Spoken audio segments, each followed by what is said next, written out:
Welcome to the Private Practice Podcast. I'm your host, Dr. Brooklyn Storme, here to help you unlock the mind, business, and spirit of your private practice success. So whether you're just starting out or you're looking to grow, this is the place for you if you really want to create a thriving private practice. Before we dive in, I want to share something that can really make a difference in your business. Imagine having an expert in your pocket, someone available on demand whenever you need guidance. Well, that's exactly what my new program, Practice Momentum, offers. With over 30 years of experience at your fingertips, you can now get the support you need whenever you need it.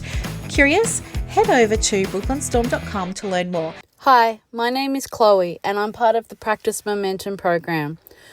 I've been working with Brooklyn for a couple of months now and I can't believe it took me this long. Before I joined Momentum, I was trying to do everything. I was trying to refine my marketing. I was trying to update my website all the time.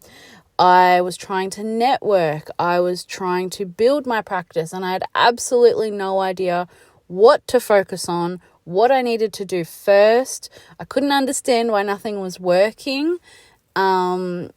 It was so stressful because there was no money coming in at that point, and I had been following Brooklyn for a few years and I always wanted to do coaching with her, and I always kind of put it off because I didn't feel like I was at that point in time. It was my imposter syndrome pretty badly. Fast forward, the time felt right. Brooklyn was so accommodating and helpful with finding a way for me to do the program, and it's been absolutely life-changing. Brooklyn has helped me to plan and make goals and break down bigger tasks. Like, don't just do a website, actually break it into parts so you have areas to focus on, which I've never done before.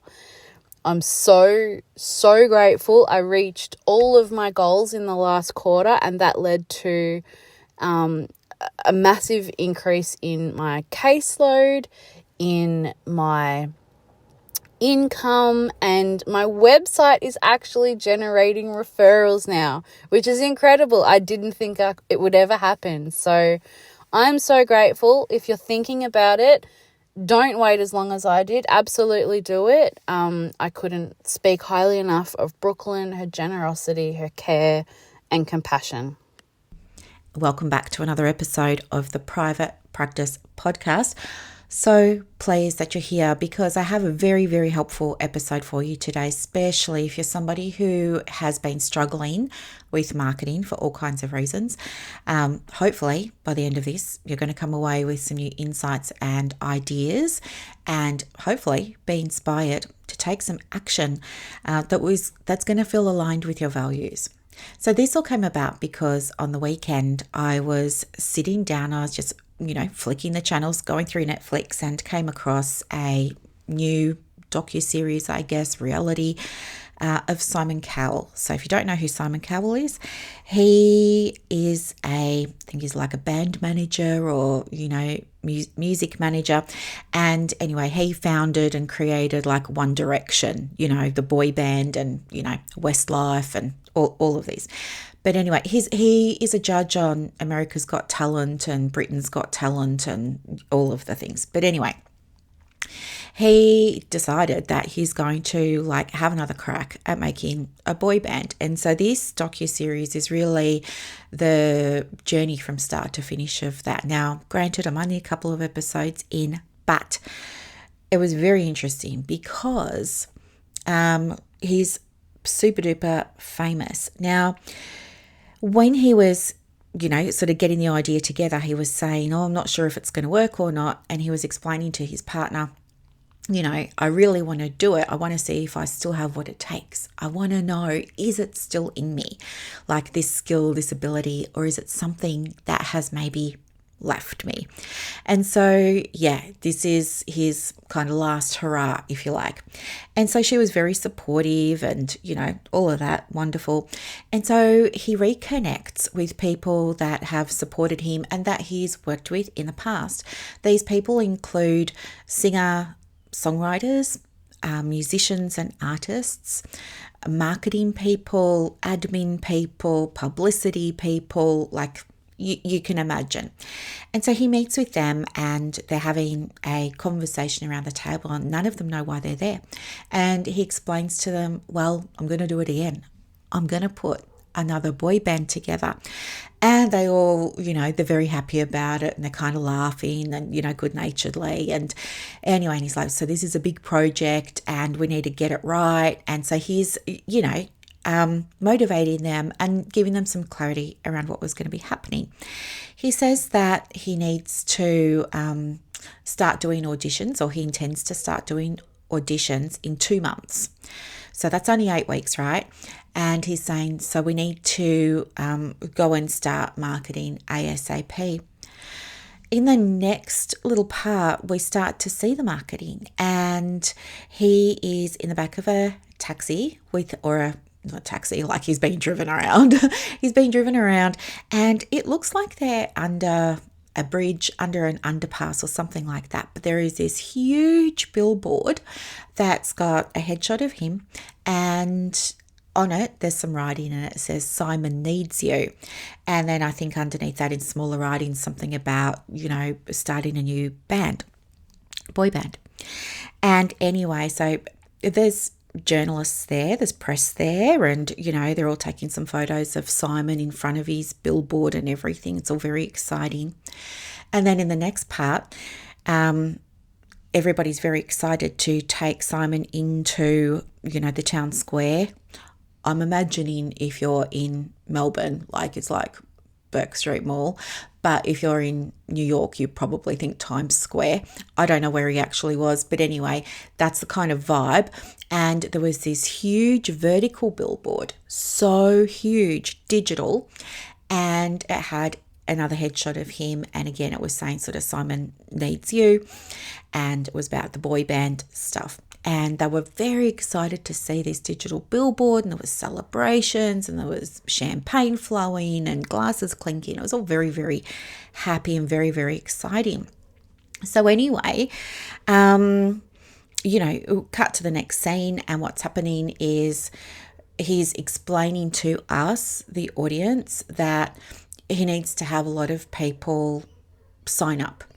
And then he's explaining to I guess maybe whoever is interviewing him, or, someone off to the side, he's saying that, oh yeah, you need lots of people to sign up because usually you want to have a boy band that's got about 5 members, but to get those 5 members, you need to be working with a short list of, 100 or something, but to get those 100, you need thousands applying. And all of this. And then he was sharing that the dropout rate is around 40%.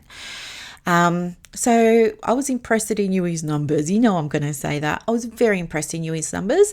And yeah, I thought, oh, that's interesting. 40% dropout rate, 40% attrition. And that's after people sign up. So those people who have gone through his funnel, they've become aware of him wanting to do the boy band thing.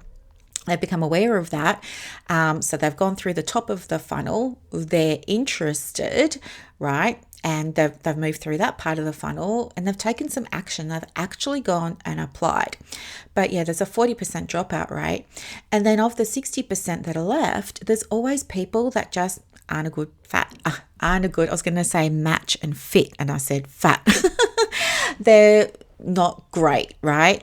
They're not ideal. So that might be that they're older than what you would expect for a boy band. So maybe it's like guys in their 30s, or maybe they just don't have talent, right? Or maybe they're not going to gel with some of the other people, all the things that make someone not fit. So anyway, they then meet up. He meets up with the marketers and the publicity people and, the numbers people a little while later, and we're at week 4. So he's a month into his marketing campaign. He's thrown so much money at it. Ridiculous. Oh, and while all of this was happening, he was also getting up at the crack of dawn doing loads of breakfast radio. Like, I think he did, I don't know, he did in total, I think it was 40 radio appearances across breakfast radio and then like regular radio.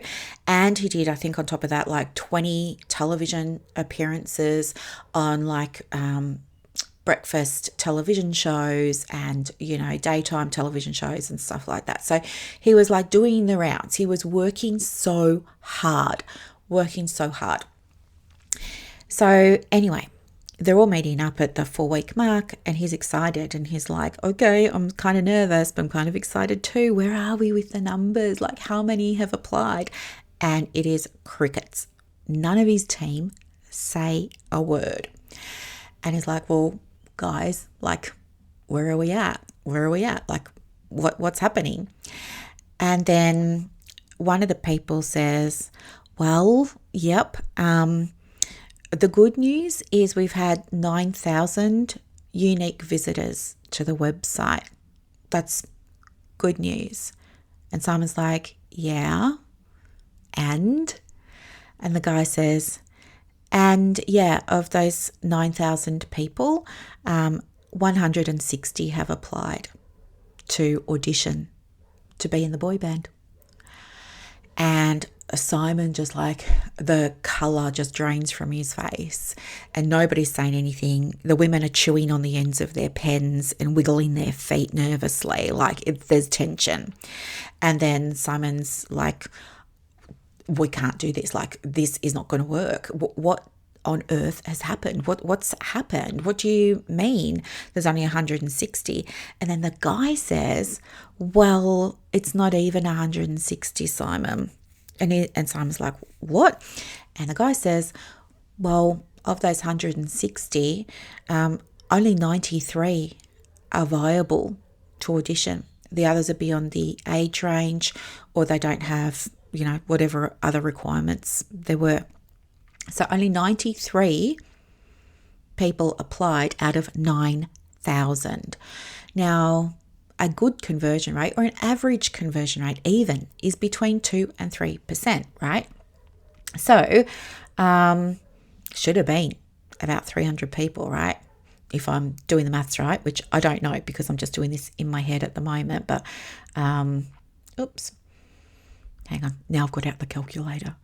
You know, this is what I do. Yeah, so 10% is 900. Yeah, so 3% is going to be like, yeah, about 300 people. But he only had 93. Interesting. Anyway, so then he's like, well, what's been going wrong? And do you know what? I can tell you exactly what's been going wrong, but hear it from them first. So one of the guys says, well, you know, the website and the application, like just the landing page, it takes between 4 and 5 minutes to read. And the average teenage boy who's like 14, 15, 16 doesn't have the attention span to sit in front of a computer and read for 4 or 5 minutes before applying. Like, that's clear. You've had 9,000 of them come to the website and only this, 1%, barely 1%, have been able to be the exception to the rule and actually sit down and fill it out. So the application's too long. Somebody else said, well, maybe it's because while we've got the billboards and they were fun and exciting, one is under a bridge or an overpass, which probably teenagers wouldn't see anyway, because if they're in a car, maybe the teenage boys just go past it very quickly and they don't notice it. Or maybe the teenage boys are distracted, or they're on their phones in the car and they're just not looking up and seeing it, so it's not getting eyes on it. And even with the one that's in like the great big shopping district, like how many teenage boys are actually there and looking at it and seeing it. So maybe we've got some issues with the marketing and we need to perhaps be where the teenagers are. And isn't that exactly what we talk about? And this was the other thing as well. Simon was like, I don't get it. Like, I'm famous. I'm worldwide famous. Like, I've got a massive audience. What is going on? And he realized by sort of unpacking what wasn't working with his team that some, very obvious mistakes had been made. For example, he isn't meeting his audience where they are. He's lost touch. Like, one of his big things, as I mentioned before, was that he was responsible for creating the boy band One Direction. But would 14, 15, 16-year-olds today know who One Direction is, and would they know who Simon Cowell is, right? So he's maybe known to his own audience, but he's not known to the audience that he's trying to attract. They don't know who he is. They don't know what he's done. So, why are they going to care, kind of thing. And also, I think if I was a teenage boy, which I know I'm not, but anyway, I would probably be on my social media, right? Or something else, at the skate park maybe, or like, I don't know, on a computer game somewhere, like, I don't know, but probably socials would be the best place. And so anyway, he realizes this, and his team realize this, and then they update the marketing campaign, and they say, right, we've got 4 weeks only. We've got to go hard with this, and we've got to go fast with this. So they go and they connect with like 60 influencers, and he has interviews with all the 60 influencers, and they are asking him questions and, getting eyes on the project and stuff like this. He does TikTok, and he says, I've got a goal of, I want this many people following me, and he smashes the goal. I think he wanted 250,000, and then it went up like really high. I don't know what it ended up as at the end, but he totally smashed it. So things like that he started doing more of. I guess the other thing that I recognized too was, why do breakfast radio? Like, what teenage boys up at 5 a.m. to listen to breakfast radio, or even to watch a breakfast show like Good Morning Australia? Like, they're not generally. So yeah, it was interesting because he thought what had worked in the past was going to work now. He was relying on just trusting that everybody knew who he was, and he realized later on people didn't know who he was. He needed to update his message because the teenage boys, the message was, Simon needs you. Well, they're like, who's Simon? What does he need me for? Like, they had no idea what it was about. So that needed to be updated so it resonated and landed. So even though Simon Cowell, and even though his very expensive team of very expensive, very educated marketers and publicists were working so hard and spending so much money and putting so much effort on, and thought that they had a great message, the audience was saying you don't, and they were saying he didn't, by not applying to audition for the band. Do you see what I'm saying? Yeah. Also interesting that you can take away from this too is that not only was the messaging off, but there was friction. So, when you and I are talking about your website and I say to you, somebody should be able to book really easy. That means don't force them to go through your contact form, right? That's how you lose people. If you don't have, I looked at websites over the last month, and I think I found one that had a phone number on it. One. Even the association that I'm on the board for doesn't have a friggin' phone number on the website. What is this about? What is going on? When did you decide not to put your phone number on? I don't get it. It's just making it so much harder for people to book with you. And then worse, when I click on the phone, because sometimes people have an icon of a phone. So I clicked on it to see whether or not it would reveal magically the phone number. But oh no, my FaceTime opens up on my computer. I don't want to FaceTime anybody. I just want the friggin' phone number, guys. But anyway, the point is that by having such a lot of information for whoever was interested to read through, and for it to take so long, even though Simon and his team thought it was great, what the audience was saying was, it's too much. I can't be bothered.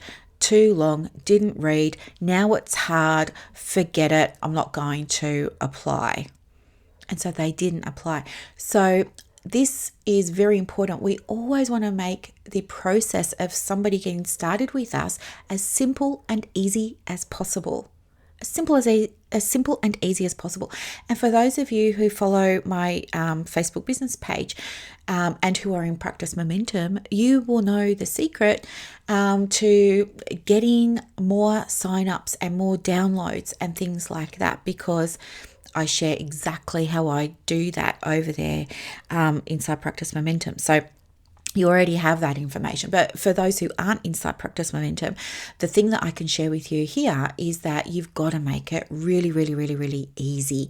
The more steps it takes somebody to book a call with you or to book an appointment with you, the less likely they are to take action and book the call. And then you're going to say, I've got a website, it's not working. I've got this, it's not working. And you're going to be very upset and wondering why, all of the things. So yeah.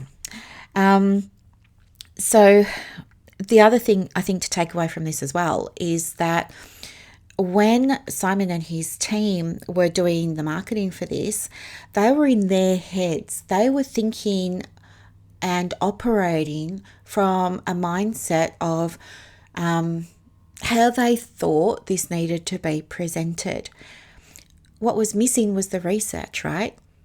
They hadn't done any research on things like, what are teenage boys into now? Where do teenage boys spend their time? What kind of music does the average teenage boy listen to? They hadn't done any of that. You and I might call that an ideal client, right? And that's where we start. Some people might teach it to you as being ideal client. Some might say it's an avatar, all the things, whatever. We all know what we're talking about. It's the person that you most want to be working with in your private practice. That was a step that they overlooked because they assumed they were so experienced they didn't need to do it. So again, this is a message for those of you who are in an established private practice. Maybe you've been in it for, longer than 12 months and you're not seeing the results that you really want. Have a look at how you're writing on your website and how you're writing on your marketing, whether it's socials or LinkedIn or your emails, things. Are you writing what you think they need to hear and what you think they want to hear?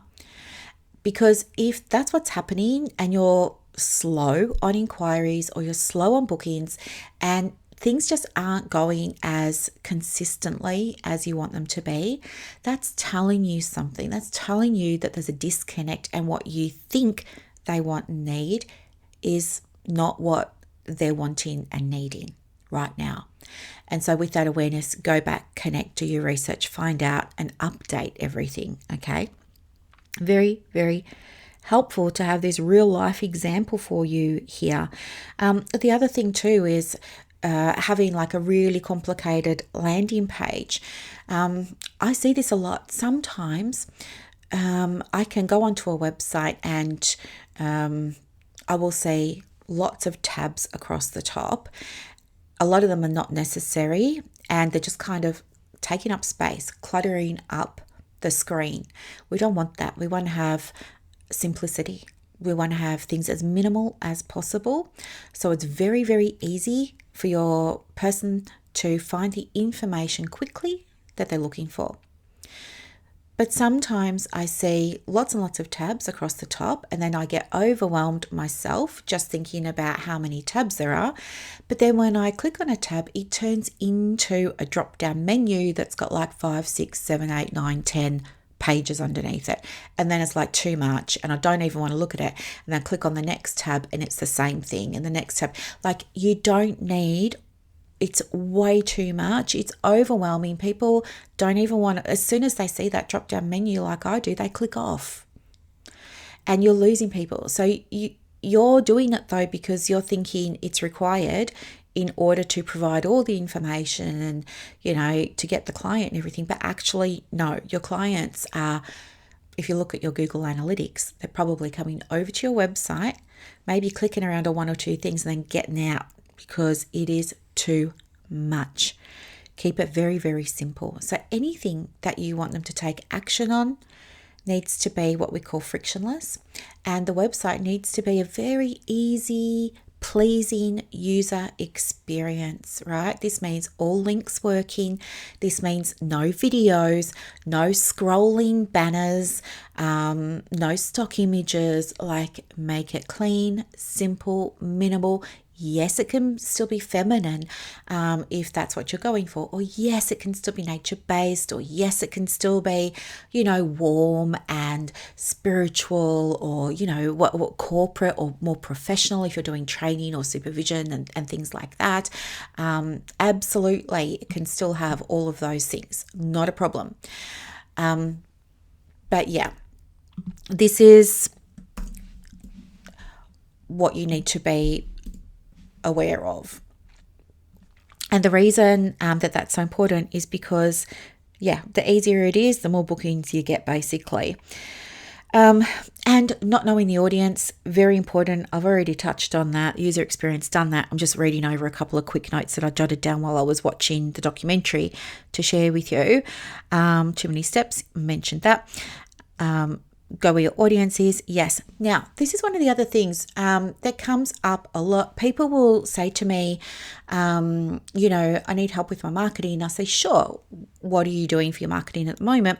And they will say that they're creating content and they're sharing it across multiple platforms. And it's actually the same piece of content. That's actually damaging your visibility for a number of reasons. All of the platforms check and scan, and they don't like to make your content visible, meaning they don't want to share it to people if you've already posted it somewhere else, right? So if you've already put it on Instagram and then you send it the same thing, you share it from Instagram over to Facebook say, oh, well, we're getting it secondhand. She obviously doesn't love us very much, so not gonna share it with many people. We'll share it with her family and friends, and 3 of her 5,000 followers. That's what happens. So you don't want to ever be sharing the exact same content over to different platforms. It doesn't work. Every platform has a different audience and every platform has different requirements. So you need to post accordingly. And also, your client isn't on every platform. All you're doing is you're leaking energy and it's looking desperate. And we don't want to do that. We don't want you to be in that energy of marketing the business from a space of proving yourself, proving your worth, convincing people, trying to scoop up as many, clients as possible. It's always better because when you do that, right, your message doesn't land anywhere because you're not writing it to or for anyone. You may think that you are, but actually the audience on LinkedIn is different to TikTok, is different to Instagram, is different to Snapchat, is different to YouTube, is different to a Facebook business page, is different to a community group, is different to a Facebook community page. So there's no point, save yourself the effort. Master one thing first. That first thing is always, in my opinion, going to be your website, because even if, by some miracle, you are spamming all the social platforms with the same post and somebody, is interested and they click the link and they come over to the website, if that website is full of moving videos, music, stacked text that's centered and all higgledy-piggledy, multiple fonts, weird fonts, stuff like that, 27 gazillion tabs in drop-down menus, they're going to click off because it's where 80% of the decisions are made about working with you. So that's why, do your socials after the website's working. Yeah. So also interesting to hear from like a real life person, celebrity, well-known person that, 9,000 people visited his website as a famous celebrity person doing like a very big marketing thing, spending hundreds of thousands of dollars on advertising, paid ads, gets 9,000 people to the website and 160 apply.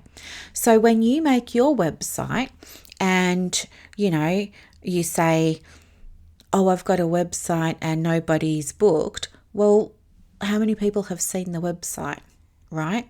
I mean, you don't have the same resources probably as Simon Cowell. And if he's getting 9,000 and only 160 are taking action, how many people need to visit your website in order for them to take action, right? Very, very helpful to see what it looks like for other people and their websites. But yes, for every 100 people that come across your website, if the website's up to standard, on average, you would expect 2 or 3 for every 100 to actually book and pay for an appointment, right? Others are going to do different things. They'll move through the different phases of your funnel and stuff like that. But on average, for every 100 people, it should be, 2 or 3 inquiries or bookings coming through. So when you look at your numbers, if you've only had 30 people come and look at your website, that's telling you that either people don't know that it's there, and you can't rely on SEO alone. There's passive and there's active income marketing, and having a website, that's passive.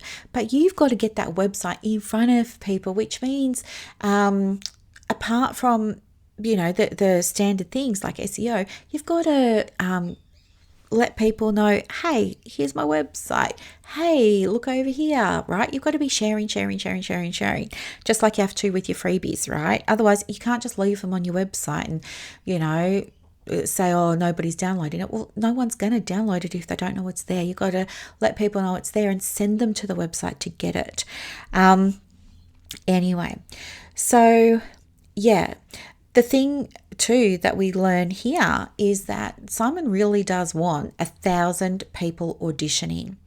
So given that only 160 have applied, and of them only 93 were qualified candidates, right? People who could actually go and participate in the audition and have a shot. That's telling us that he needs 10 times more traffic. Now, if he had 9,000 visitors, he's going to need 90,000 visitors, right? You see? Very important. He's got an issue with the top of his funnel. The teenagers are not aware. They do not know who he is. They do not know what he's trying to do. They do not know what's in it for them. He's marketing, but he's marketing over there when his audience are over here, right? So it's like, yeah. Anyway, I think this really highlights the foundation, one of the foundations of the Practice Momentum business framework, which is identity. And by that, I mean how you see yourself, how you perceive yourself. Your self-perception determines what you do, determines the results that you get. A lot of the time people want to jump to the strategy, just give me the next thing, I'm doing all of these things, but obviously I'm missing something. It's not always about the thing that you need to do that you're missing. More times than not, it's about how you're seeing yourself, how you're showing up for yourself, the things that you believe to be true, all those kinds of things. So here, for example, we've got, just using Simon again, here, his identity is like, I'm already famous. I already have a massive audience. I don't really need to market that much. I'm very experienced doing, creating highly successful artists and boy bands, right? And so he was operating from that. Instead, it would have been better if he said, who do I need to be in order to connect with my audience here? Who do I need to be? That version of me that has, over 1,000 boys auditioning for my boy band. Who was that version of me? Who did I show up as? Who did I need to become? What was I missing here? He went into this without a beginner mindset. A beginner mindset would have gone right back to the start and would have said, okay, from the beginning, who are we targeting? Break it down. How old are they? What countries do they live in? Where do we find them? All those kinds of things. Had he approached this with a beginner mindset, there would have been a very different outcome.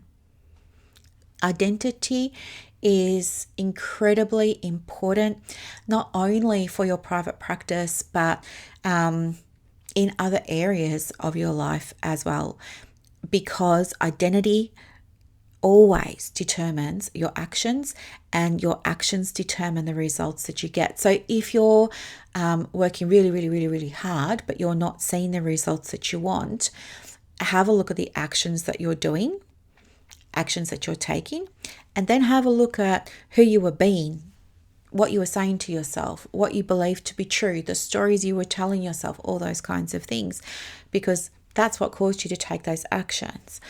Understanding that everything begins with identity will get you very, very far more quickly in your private practice. So I hope that this was helpful. If it was, and you would like my help with your private practice, please reach out. The easiest way to do that is to book a 15-minute consultation with me. I will put the link in the show notes below. Or if you don't want to do that, but you would like some guidance, tips, suggestions, some recommendations for your website, of course, I will also add in the link to order a website wellness check in the show notes for you as well. As always, thank you so much for being part of my world. I really do appreciate you. Have a wonderful Wednesday, and I'll see you in the Saturday edition. Bye. Welcome back to another episode of the Private Practice Podcast. I'm so pleased that you're here. Okay, so I'm going to share something with you, but please don't misunderstand what I'm about to say. Have you ever, been talking to someone, maybe your supervisor, your own therapist, and they've said to you something along the lines of, the reason that you feel like this is because you're giving so much of your energy to other people. What are you doing for yourself? Because here's the thing, people that I have worked with myself, my supervisor, my therapist, other people that I see, they say stuff like that to me. And the thing is, I've always just kind of dismissed it.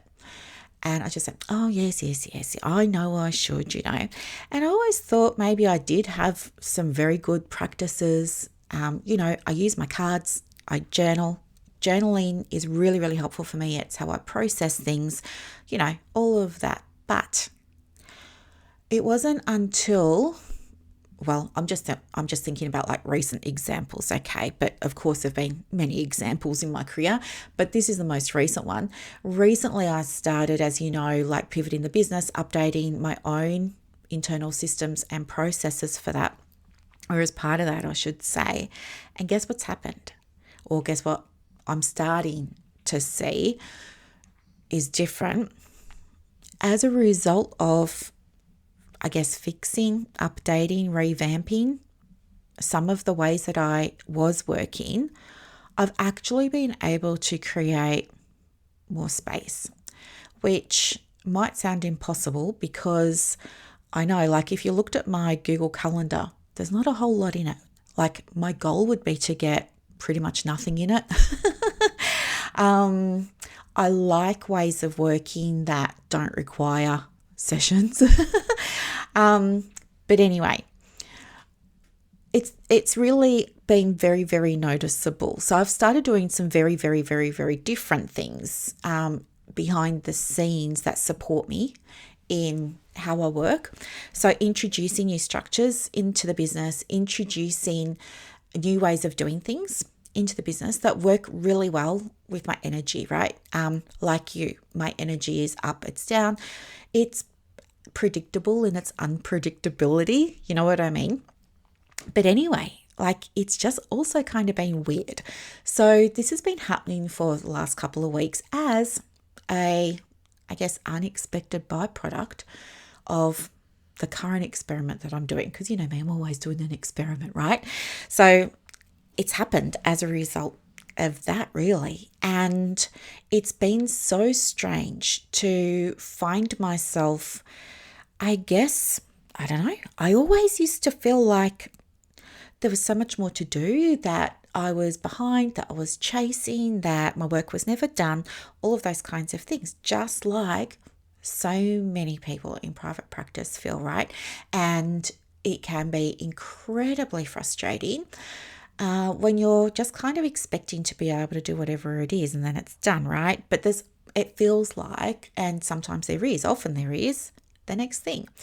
But anyway, with this experiment that I've been doing, I've been able to address a lot of that. And now everything just feels a lot more calm.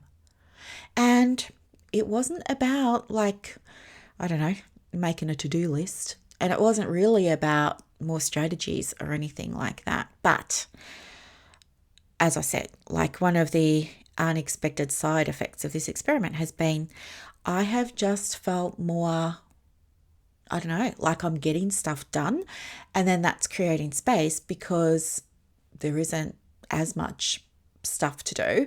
And also the next time I've got to do stuff, it doesn't take me anywhere near as long because I've shifted, and it is not about practical things. It's about how I'm seeing myself. It's about how I'm seeing my business and things like that. So when I went to Daylesford, whenever it was, I don't know, when was I there? 5 or 6 weeks ago now? I know. I always say it doesn't feel like that long ago, but it actually does feel like that long ago. Some of the people that I had sessions with there were saying to me things along those lines like, yes, things are important for other people, and that's entirely true, but there's also things that are important for you, and it's okay for you to make space for them, and da-da-da-da-da. And, you know, again, I was just kind of like listening, not really taking it in. Like, I get it. I've heard it a million times. I didn't take it in. So what was it that caused me to take it in 2 weeks ago? I think that's what we need to have a look at here. And I can absolutely tell you what it was. It was all so real and so important and such a driver for me to get this house where I'm going, right? To get this next house. It just became crystal clear in my mind that I need to do it. I started to see opportunities where I hadn't seen them before. I thought that there was, only a fixed pathway for me to do it, and that was, I could have some influence over that, but certainly not all of the influence, right? And that kind of left me in limbo between, okay, I can kind of do some things over here, but at the end of the day, really, I can't, I'm helpless, right? So I was in that. But anyway, what ended up shifting for me was it just became so important to me to get this new house. It just suddenly became a priority. And it wasn't that it wasn't a priority before, but something else happened. And the something else was I was telling somebody about how I'm manifesting this next house, and I was telling them about what was going on and how I was going to be doing it and all those kinds of things, and I just heard myself say the same story again for, I don't know, maybe the 50th time, and I just got sick of the sound of my own voice, and I was just like, oh my gosh, enough already. stop. Like, I'm done with this story. I just really got over myself as I heard it coming out of my mouth. And yeah, that's really what changed everything. I just couldn't, it was like I'd been a broken record on repeat, and something just changed, and something was like, no, we're going to do something about this. And so that's really what it was. It wasn't about somebody guiding me and saying, what if you just started looking after yourself a bit, or what if you just tried to do this? It wasn't about that. I heard that, I knew that. It just wasn't resonating. The thing that made it resonate was I had to do it in my own time. I had to discover it in my own time. And for me, that was hearing myself say it out loud all over again and getting bored of myself and frustrated with myself of saying it. And then the other thing too was I realized I bought a wall planner off Amazon, right? Because as part of my learning to live with neurodivergence kind of era that I'm in at the moment, I'm experimenting with a whole lot of stuff. And I thought that maybe, I seem to be doing really well with visual cues and things that require me to use my hands. So, case in point, I was trying to time myself doing things, and I just had a timer as a Google Chrome extension. I would set the timer, etc., alarm would go off, I'd just ignore it. But I now have a physical timer that I have to wind up, and when it goes off, I physically have to turn it off, and that seems to be really, really helpful. But anyway, I ended up getting this wall planner.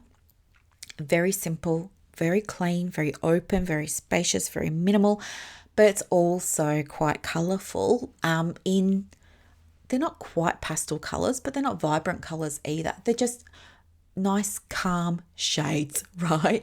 So it's got, January, February, March up the top, and then it just goes down in 4 rows. But the colours are kind of like a soft pink, then a soft orange, then a soft lemon, then a soft lime, then a soft mint, then a soft teal. You get the idea.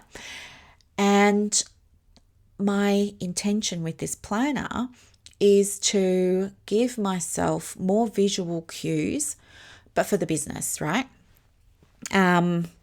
So I know we've got so many areas of our life. I could do it for my new home. I could do it for financial safety. I could do it for health and wellness. I could do it for my spiritual practices, but it happens to be for the business. That's what I want to have a play with, just see how it goes.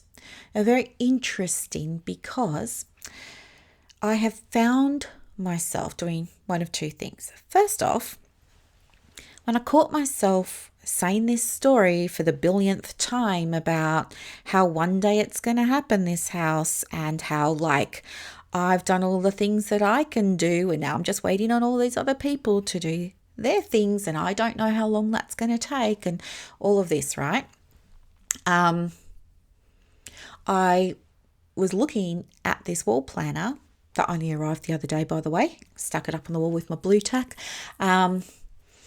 And I was looking at that, and I thought to myself, holy smoke, I have been, in air quotes, manifesting this new place since pretty much the first quarter of this year. That was when I first gave myself permission to even start thinking about it. And it's taken me that long to get, I'm going to say the courage up to do it, because I'm not the only one that's affected by it, right? It affects somebody else too when I get this new house.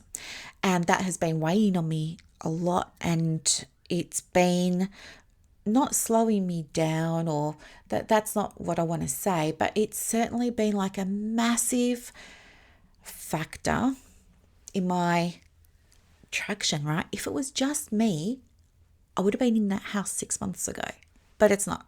So there's moving parts. And I was looking at that calendar, and I thought to myself, oh my gosh, when's it going to end? You can't keep going like this. You don't want to be sitting here next year looking at your 2027 yearly planner in the same position that you are now, waiting on, I don't know, other things to happen, right? So yeah, I know I said that there were two things. I've just forgotten the other. So, but anyway, I really just got sick of the sound of my own voice. And then and the story I mean by that. And really it was the reality of this. Oh yeah, this is the second thing. And I've noticed since I've had the planner that my eyes keep going to March now. Maybe that's got no significance at all. Maybe it has a lot of significance. When I think about it, I think it's intuitive. I'm going to roll with that. I'm going to allow myself to be led by the intuition, which then gets me to the place of, okay, serious now. What are we going to be doing? It's serious. It's happening. March is the month.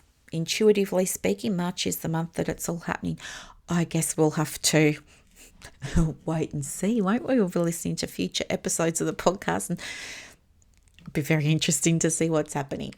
Anyway, but what does this mean for the business, right? Especially given that the business is in a state of transition at the moment, but not only transition, transformation, right?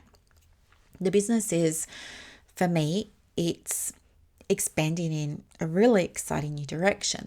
So how do I balance that as a single woman, 50 plus, doing this with real life stuff over here? Because as you know yourself, like houses are a big deal, right? And when all the financial responsibilities on you, kind of also a big deal. Yep. And when you're in private practice running your own business, also a big deal. So a lot going on. And here's what is happening, right? And I'm sharing this because maybe you're thinking to yourself, oh, it's not my situation right now. But you never know. Might be your situation in the future. You never know what's going to happen 12 months, 18 months, 5 years, 10 years down the track. And so I want to talk you through what I'm doing to make it happen and do it in a way where I'm actually feeling quite at ease. I had anticipated I was going to feel stressed and pressured and all of the things, but actually no. What I've observed, it's been a very, very, very, since this experiment started 2 weeks ago, metacognition has been huge. Being able to, I guess, watch my thoughts as they're happening or watch my thoughts like moments after they've happened, that has been huge for me. Yeah. And so anyway, what I realized was, okay, we're updating systems and processes behind the scenes over here in my business right now to reflect these changes of new direction. And as part of that, I need to also look at how I want to do my planning for next year and what I'm linking that to, why that's so important for me, and also simplifying it. And that's why you heard me say, 2 or 3 episodes ago that I'm closing down a lot of the things that I have been offering. And I'm going all in with just a few things. And I've decided that the simplest, most straightforward thing for me to do, if I really want to have a business that I'm not only giving to, but that gives back to me, it needs to be a better exchange. And so, or a different exchange now, because again, the ebb and flow of energy, right? And so at the moment I'm giving a lot because I have to look after it.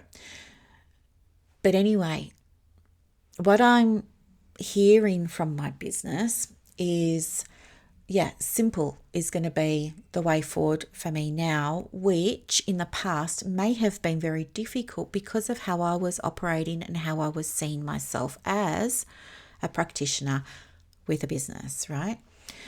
In the past, my background, my experiences, my stories, past traumas and things like that had caused me to without realizing it, because it starts so young, adopting people pleasing as one of my default strategies for surviving life, and how that can show up in my business, how it has showed up in my business for sure in the past, is not always honoring boundaries. It's also shown up by over delivering, but not in. Okay, let me clarify that, because I know when I say over delivering, some people have a different understanding of what I mean by that. There's over delivering and then there's over giving. Okay, over delivering is when you, well, surprise and delight someone, right? It's like if you're going to give them something, maybe you're doing a course, right? And maybe you normally might give a video recording and a workbook, right? But maybe an example of over delivering with there might be that you also throw in, I don't know, 2 office hours calls or something that they're not expecting, and they're one-on-one with you, and it's, to help them with whatever they're struggling with your course or something, right? That's over delivering. But over giving, that's when you give more and you give more and you give more because you care about them and you want them to have a really good outcome. You want them to be successful and you want to do all of those things. But at the same time, you're kind of over giving, realizing it or not, at your own expense. It can take time away from you and your family. It can take time away from your weekend. It can cost you money. It can, so much. So, yeah. And the other thing that people-pleasing behavior, that trauma response can do is it can, not only with the boundaries and the overgiving, it can also, I guess, mess with your ability to really honor yourself and look after yourself, because when you're in that frame of mind, and again, you don't realize it, right? You don't realize it until you're out of it or you're in the process of getting out of it. You just don't realize it. But you're constantly giving. You start to feel tired.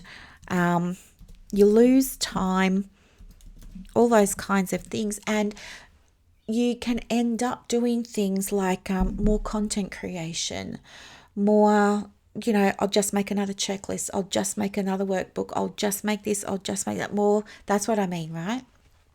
And it can feel chaotic because those things aren't planned. When you're operating from a trauma response, you're doing those things on the fly, in and around other commitments that you've got.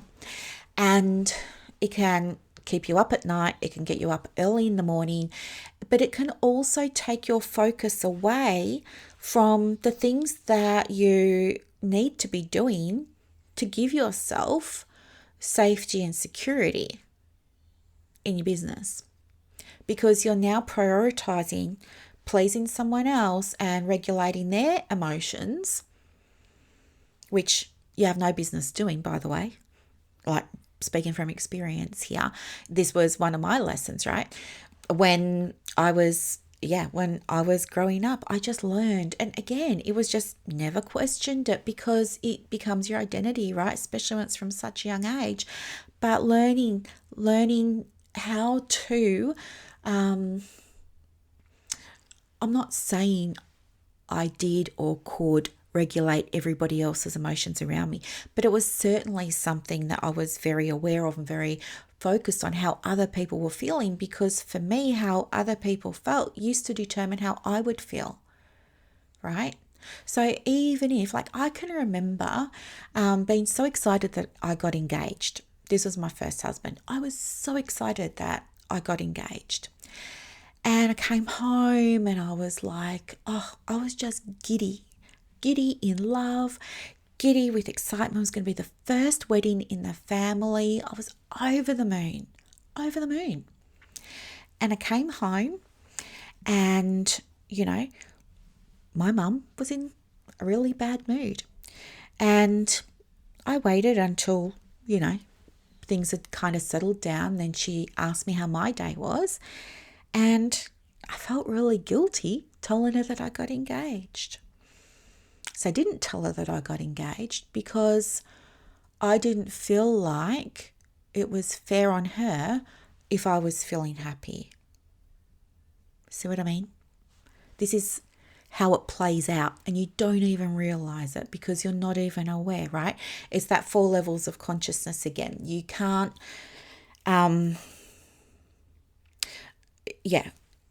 you can't, when you're at a certain level, maybe whatever, you're at a certain level, you cannot understand what people are talking about when they're at levels you haven't experienced yet.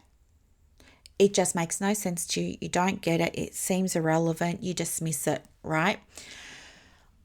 Anyway, so this shows up in your business by doing things like, I don't know, not using your cancellation policy maybe, or raising a fee, but then going overtime with your clients because you want to make sure that they feel like they're getting value and all those kinds of things. Yep. So that's what it can look like.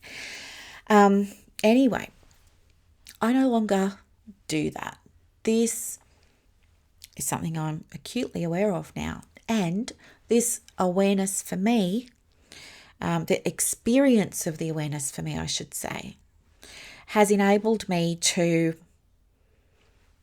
have shifts in the way that I work, in the way that I show up, why I show up, why I do what I do, all of those kinds of things. And the simplification of the business moving forward is more around, you don't have to be creating things. You don't have to be making more stuff. You don't have to be, flexing over here, there, and everywhere.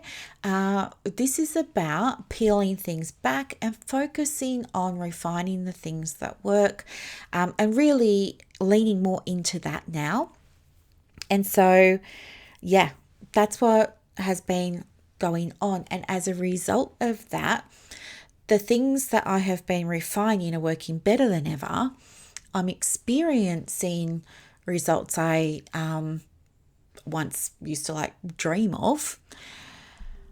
It's creating, I guess I'm saying space because I'm not physically doing as much, but also mentally I'm not doing as much. I'm not mentally anticipating, trying to get ahead of things, rushing, all of that. So there's space now mentally, there's space now in my mind, there's space now emotionally, there's space in the diary, there's space everywhere.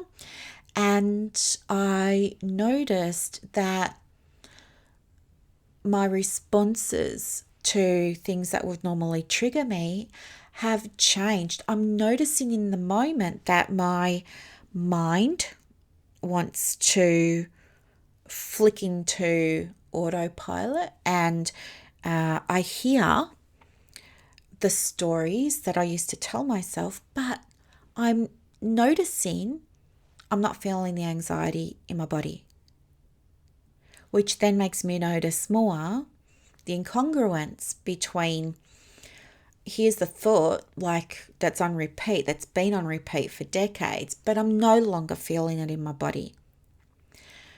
That incongruence then makes me look at, okay, things are shifting for me here. And very interesting that my brain, although my brain is I know this isn't the story that you're running now, but this is what we've got, it needs to catch up to my body. I'm noticing that my body, it's so weird. My body is actually the better indicator than the self-talk of where I am. And I always thought, because of all the training in psychology, 14 years of that, all the research, all the experiments, all the lab reports, all of the things. Sorry, I just whacked my phone because I'm moving my hands around while I'm talking to you and you're not even here.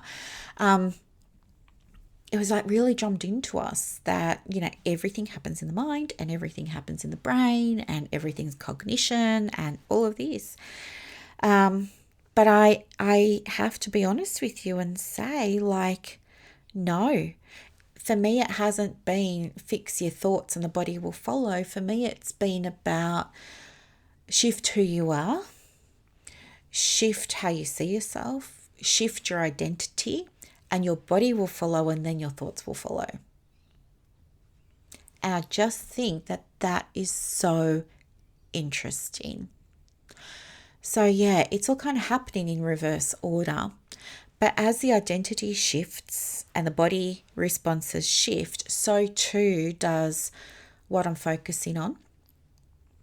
And that's where, like, the refining and the simplifying and just making sure that I'm doing the things that, yes, feel good, but also, I guess, work.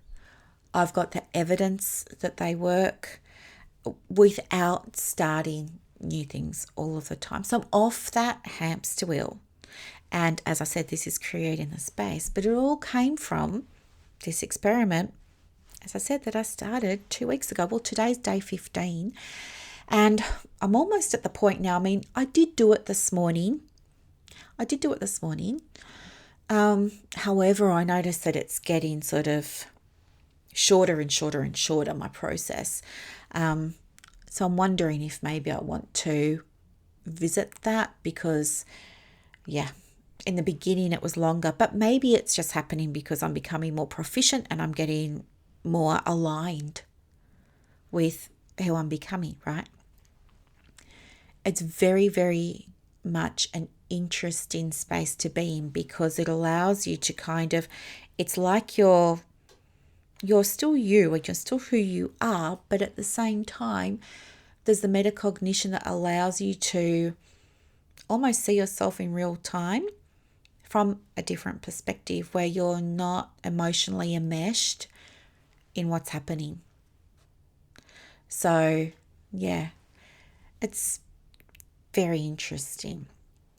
And it brings me to something that I wanted to talk about today, which is, there was a question in the community recently around fees, right? And, they were asking, I would love it, for anyone who feels comfortable. Would you mind sharing your fees with me? Let me know if you're in ACA or PACFA and what your level is and all of the things and blah, blah, blah, right? I want to get a sense of the general range. Well, I mean, it's a moot point. Some of the comments were, people actually sharing what they charge. Totally fine.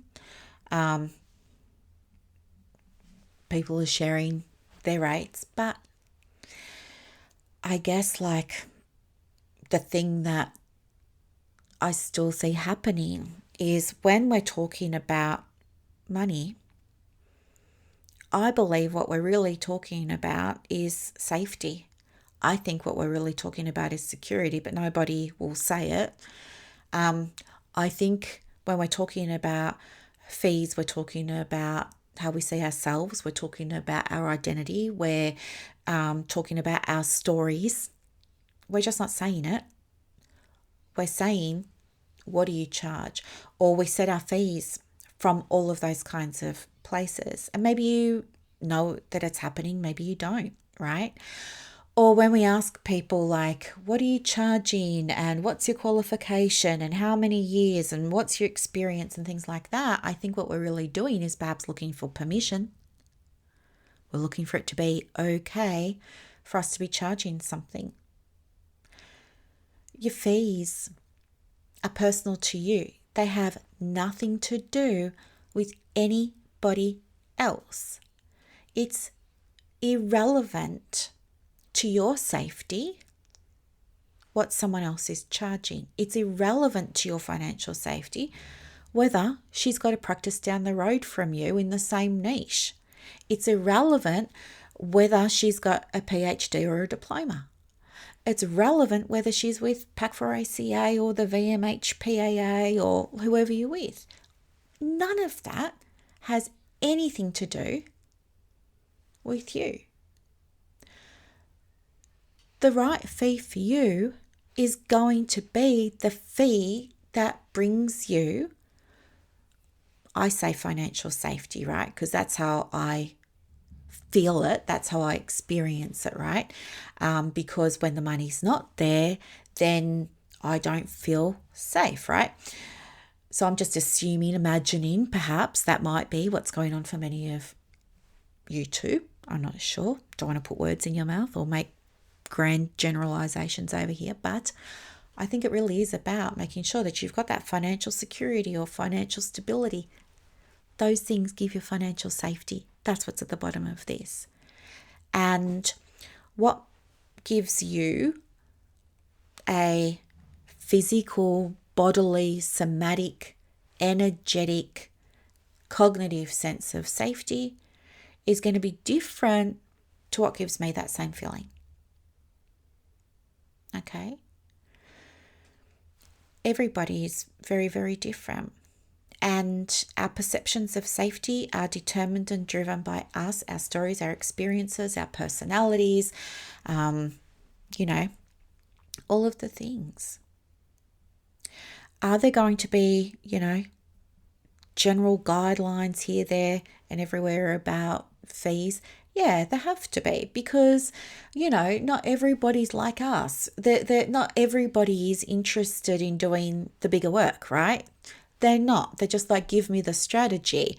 And they will look at posts like this and they're going to add them all up. And they're going to go, oh, well, on average, most people with my experience and my qualifications charge this. And they're going to settle on that. And guess what?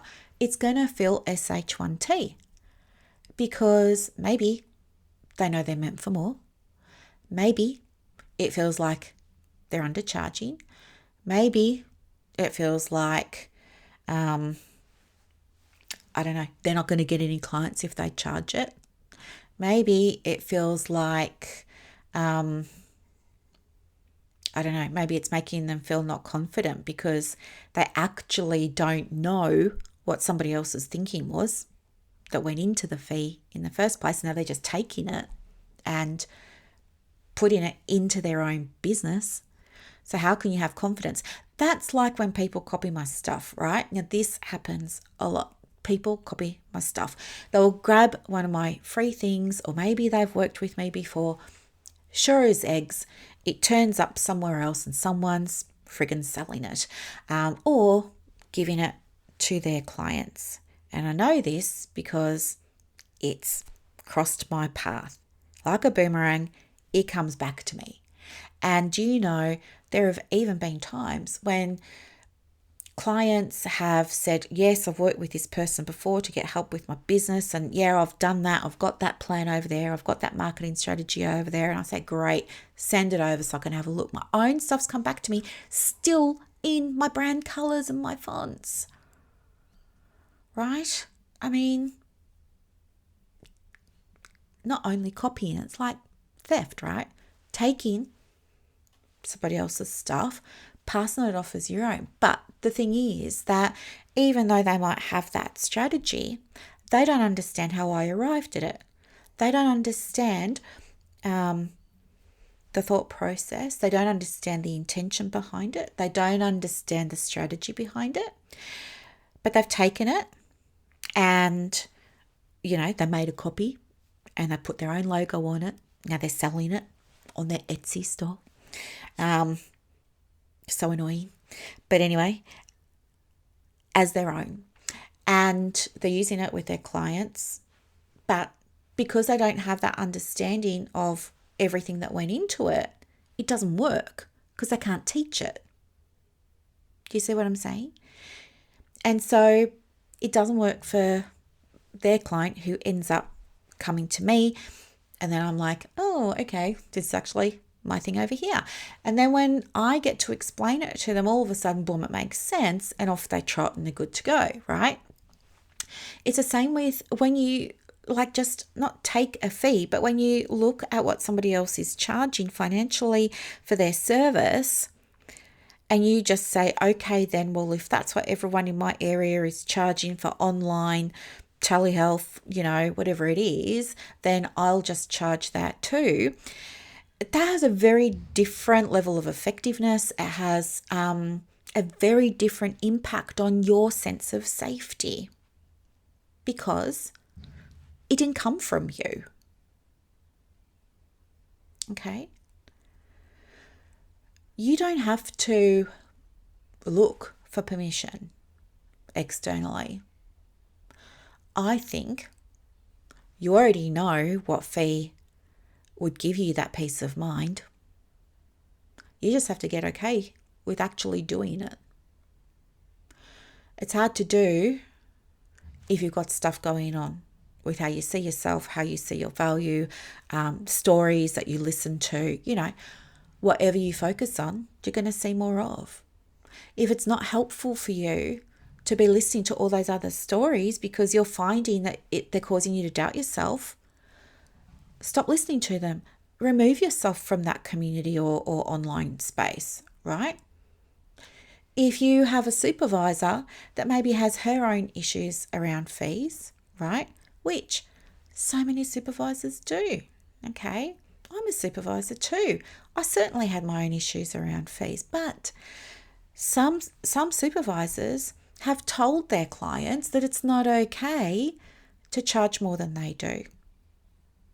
And I think that that's not okay. I don't think that helps you as a woman in business who gives so much of yourself, who is here because you're born to help other people. I don't think it's very good guidance from someone who you're meant to be respecting and looking up to and following the guidance to be telling you not to charge more than them, but it happens. And then especially when that supervisor, I think, has her own issues going on, because guess what? She's only charging $100 a session. Doesn't make any sense, right? Get a different supervisor. You need to be in spaces around other women who show you what's possible, who show you what your potential is, who show you you can do it, who show you that, through their actions, it's possible for you too, right? Yeah. I think exposing yourself to spaces where there are successful women in business is worth its weight in gold, because you start to hear different stories and you can then start to take some of those on, but also see what's possible. And that happens because of things like the reticular activating system, right? Is this little part of our brain that says, hey, if you believe this thing, I'll bring you more. That's, I'll bring you more from the environment. I'll bring you more from the world around you that supports that. So when you first move into these spaces and you start being around other successful women and you start to see, oh my gosh, all these women over here are charging this, or all these women over here work out their fee this way, or all these women over here run a business like this, the more you start to expose yourself to that, it's the repetition that starts to create space for new beliefs to come through. It's very powerful, very helpful, very important, really helps you get out of your own way by starting to think, okay, maybe I can do this. This is identity stuff, right? Part of identity stuff. And it's really, if you can start to think about, the version of you that's already there, the version of you deep inside you that's already there, and you allow yourself to listen and implement from that space, you watch what becomes possible for you. Things are going to become possible that you didn't even imagine would be possible for you. And it requires time because self-trust takes time, all of those kinds of things. But you evolve as you grow, as you start to implement guidance that comes through, even if it's a micro step once a day, right? And you start to see a result. And so that trust with yourself gets stronger and stronger and stronger. And so the noise, the chatter that you listen to, that doesn't help you, that actually holds you back, becomes less and less and less. And as your identity shifts and evolves and grows and strengthens, and your confidence improves and grows and strengthens, you find yourself, hearing the stories and seeing the patterns and hearing examples of the behaviors and things like that other people are doing. And you notice, that's interesting.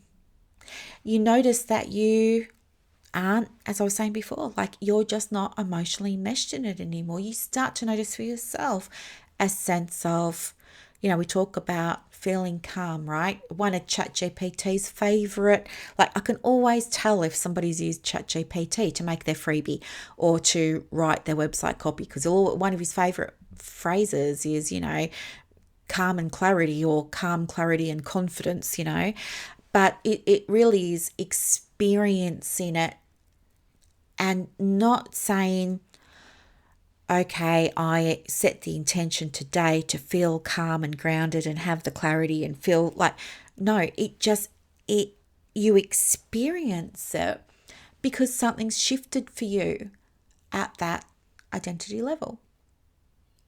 It's very, very, very, very powerful work. But it comes back to when it's things like setting your fees. I believe what you want to charge. The value is determined not by the dollar that you set. The value is not determined by your qualification. The value is not determined by how many years of experience you've got. The value is not determined by whether or not you're a good person or whether or not you're flexing your boundaries, right? It's not determined by any of that.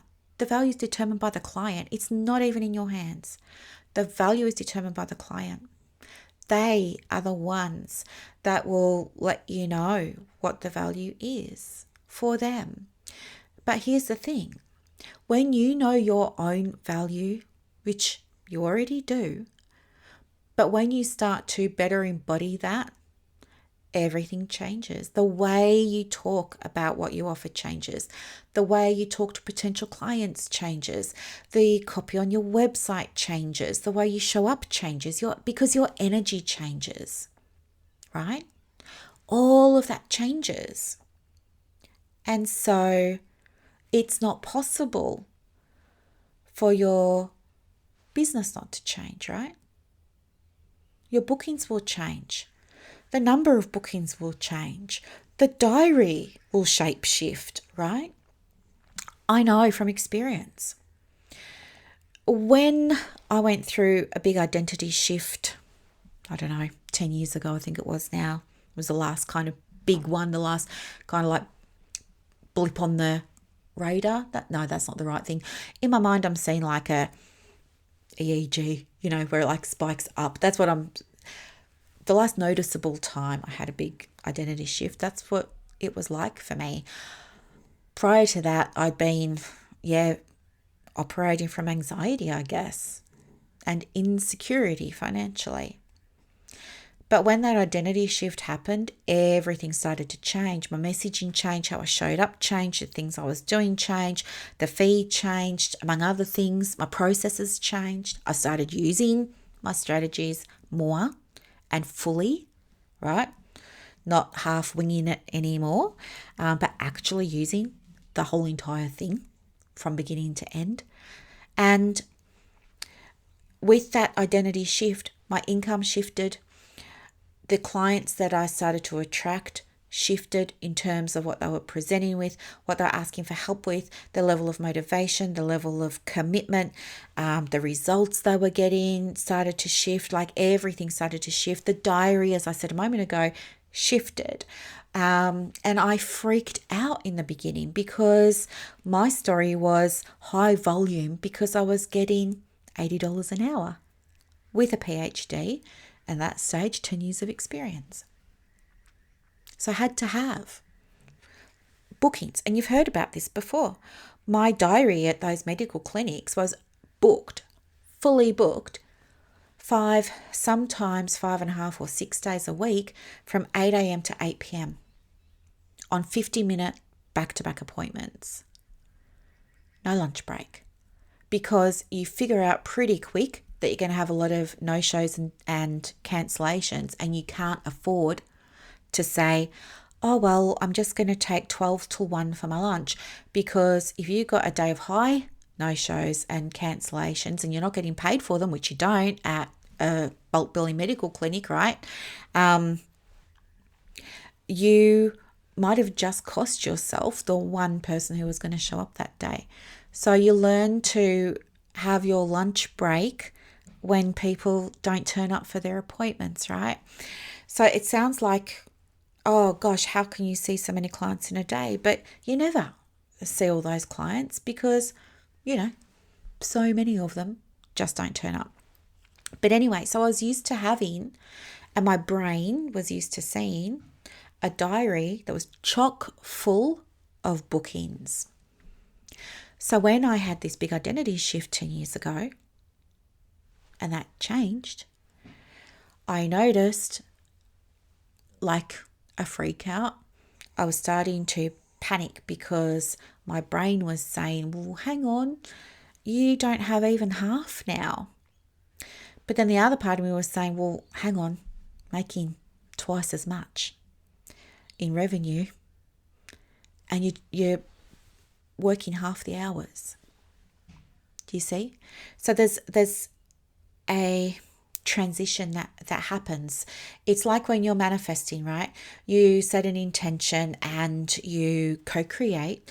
You say, I understand that my job is not how I'm going to get this next house, in my case, of mine, but my job is to be focused on it, to be in the vibration of calling it in, to be open to seeing opportunities for getting it that I might not normally see because I'm like blind to them or whatever. And I know that the house is going to come to me at the right time, in the right way, in the highest good of myself, of the seller, of the real estate agent, of everybody else that's connected to this, right? You do that. But while you're manifesting, sometimes it can feel like, man, I'm doing the things. I'm expressing gratitude. I'm blessing my money. I'm using my cards. I'm journaling. I'm leveling up my business. I'm, doing all of these things. Where are my results? Get frustrated. Wonder if it's working. You say, do you know what? It's not working. I'm going to give up. I quit. I'm out. I'll just resign myself to the fact that this is how things are going to be for me. Well, I'm not that person. You've always got a choice. But also I know, and there is so much research about this, and I know like you probably learned about this as well when you were studying, but just in case you didn't, there's a lot of research that actually demonstrates clinically that a lot of people give up, they hit pause, they say, I'm not going to do it, they change direction moments before the success would have happened. It's very interesting. So we sometimes think, just getting back to what I was saying, we sometimes think, well, it should be happening now because I'm doing all of the things. Where's my result? It should be happening now. It's not working. But what's really going on is there's a lag, and there has to be, because other things need to happen. People need to find you. It's like when we're talking about getting new clients, right? People will say to me, oh, Brooklyn, I've got a website and, I've gone and done my Psychology Today profile and I've got a niche, like you said, and, blah, blah, blah. And it's been 6 months now and it's still not working. So I'm out. I quit. I'm hitting pause on this because it's just not working. It's just not going anywhere. I can't keep putting myself through it. That can happen for people. Going through that experience can happen for people. Absolutely, it can. And it will happen for all kinds of different reasons. Sometimes it's going to happen because people will have put their heart and soul into doing those strategies, but maybe they don't realize that there's going to be a lag. The lag in this case happens because, in marketing, there's this thing called a funnel. I like to call it a pathway or a journey, but, clients go through like they've never even heard of you. You're not even on their radar. And then somehow, some way, you do get onto their radar. So now they are aware of you. That's usually what your website, Psychology Today, Google My Business is for, right? They're called very broad marketing campaigns, right? Very broad. And then maybe like 100 people are now they're now aware of you. Well, of those 100 people, maybe 75 are going to actually take time to check you out. So they might come over to the website, for example. So they're checking you out and they're like, okay, this sounds interesting. And then maybe 25 of those people will say, this freebie looks all right. I'm going to download this freebie. Whatever your freebie is, right? Now, I don't know, maybe it's something to download. My podcast is a freebie, right? So they can listen to my freebie podcast, right? All good. Whatever it is, they're going to do the thing because there's something there that's causing that person to be a little bit interested. And then of those 25 people who've expressed an interest, and maybe even some of them are on your email list now and they're starting to get your emails and everything. Of those 25 people, maybe, I don't know, 5 or 6 might be interested in actually working with you. And so those 5 or 6 people might check you out a little bit more and they might download another thing or listen to another thing or follow you over here or whatever it is. They're going to be in your world for a little while, okay? They're checking you out. They're making sure that they can trust you, right, with this very big thing for them, whatever that very big thing might be, their trauma or their relationship or their children, like whatever it is. They need time to feel like you're their person, right? Maybe you weren't their person 12 months ago. They didn't know you 12 months ago. Maybe they're not going to be your person 12 months from now. But in this moment right here, yeah, maybe you are. And so of those maybe 5 or 6 people, 2 or 3 are going to take an action, right? This is the last step on the journey. And that action is usually going to be something like, depending on what your model is and what you offer, there's going to be some kind of exchange happening here. It will be either you get on a discovery call and then they join your program, book in for the session, enroll in your course, buy your package, like whatever it is, right? Or they're going to say, do you know what? I think I still just need a little bit more time, meaning they need more time in your world. Now, that's a pathway. But the problem is that sometimes we think, well, I've got the Psychology Today profile on the website and my niche, but it's still not working, so I'm going to stop doing it. No, you can't. I mean, you can, but you can go from, I don't know, like a person who's never heard of you ever in their whole entire life, finding your website and then booking in, Is that going to happen? It can, and it has. Is it common? No, because people need time to get to know you. And that's why it's very important that you have those other steps, right, in your funnel, on your pathway, that give them a chance to get to know you. And getting to know you looks like, I don't know, whatever you're doing. Maybe you're on Instagram, or maybe you're on Facebook, or maybe it's just your email list and you don't use social media in your practice, like many practices don't now. You just focus on maybe blogging on your website, or it's a podcast like here, or it's a YouTube channel. Like, it doesn't matter, whatever it is, but there's a way, is what I'm saying, that they can spend time with you. And that is so important. And then what will usually happen is, the one or two that needed a little bit more time, take the time. And it might be a few months, it might be 6 months, it might be a year, it might be 3 years. And then they are ready. It's not a reflection on you. And it's certainly like the absence of a result is not an absence of clients. It's not an absence of success. It's not an absence of things working out for you, right? You want to see bookings in the diary. And so you're saying, if I don't have a booking in the diary, it's not working. That's not true. If you hit pause now, what's going to happen to all those people that you don't know are on the journey to working with you? What's going to happen to all of them? And where are they going to go? You worked hard to get that website going. You worked hard to write and rewrite the Psychology Today profile, to find your niche, to do your messaging, to make the freebie. You worked really hard to do all of those things. And now people are finding them and they're starting to move through your pathway. You don't know, if you hit pause now, you don't know that somebody was going to book tomorrow. Just because nobody booked last week, or maybe, no one's booked yet. Why are you making it mean that no one's ever going to book, and therefore you should just give up? You should just quit. Too hard. Other things are more meaningful to me now. Other things are more of a priority for me now.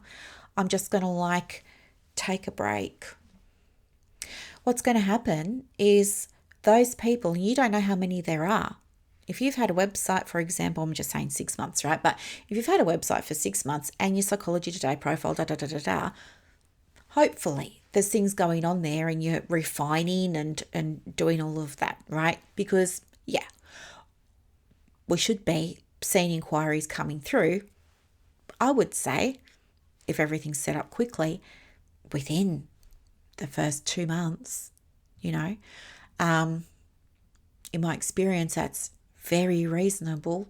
I do everything in my business. I teach the women that I work with. It's 90-day cycles.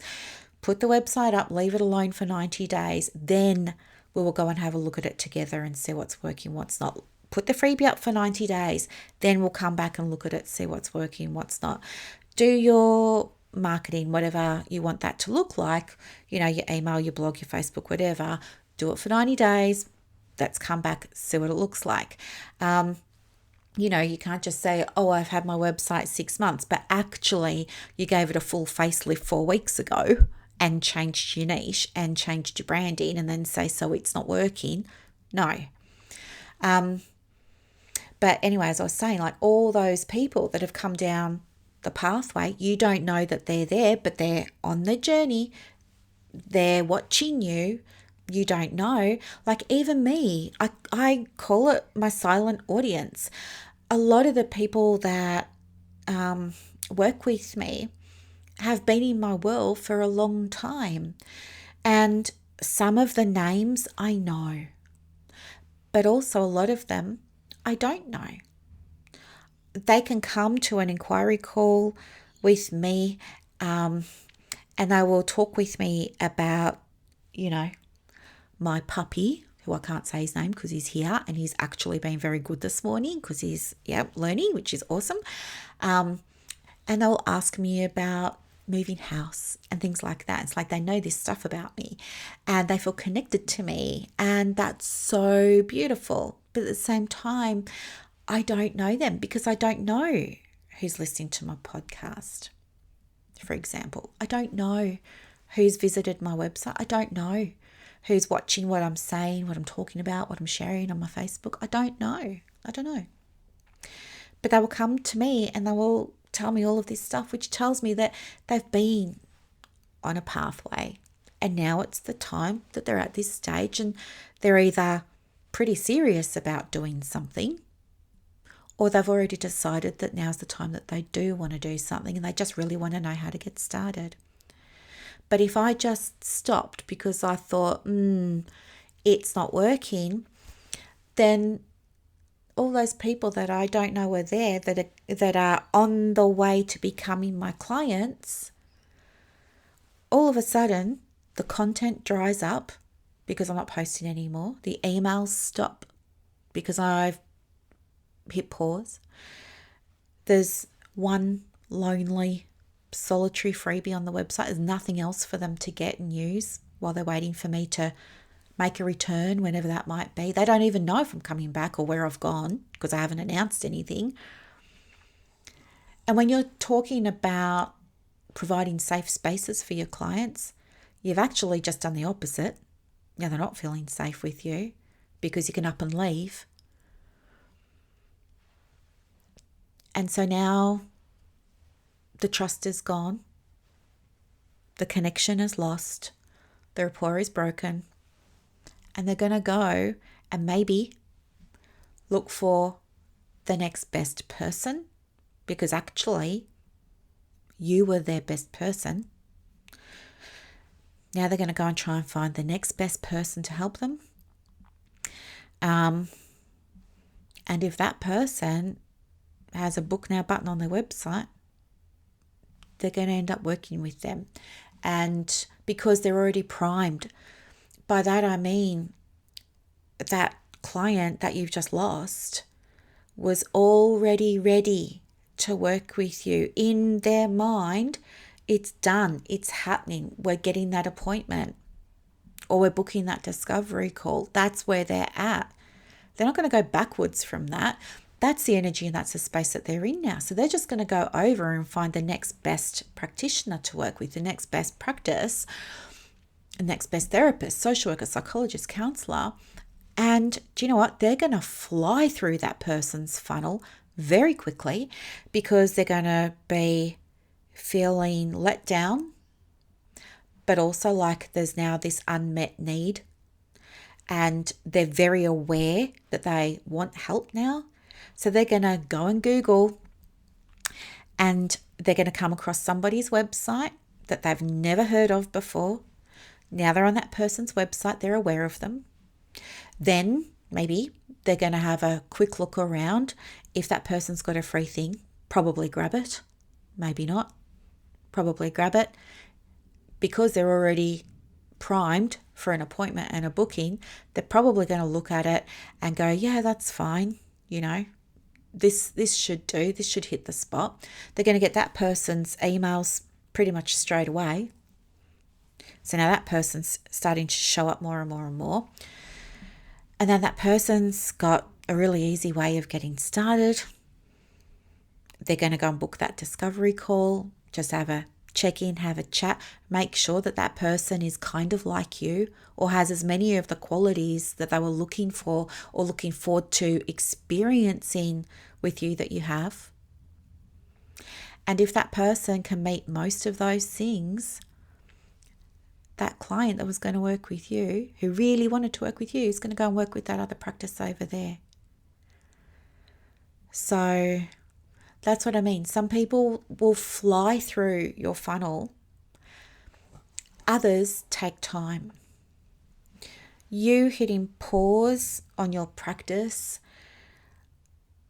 means you've lost now potentially tens of people, maybe hundreds of people who are in your funnel, many of whom may have become potential clients.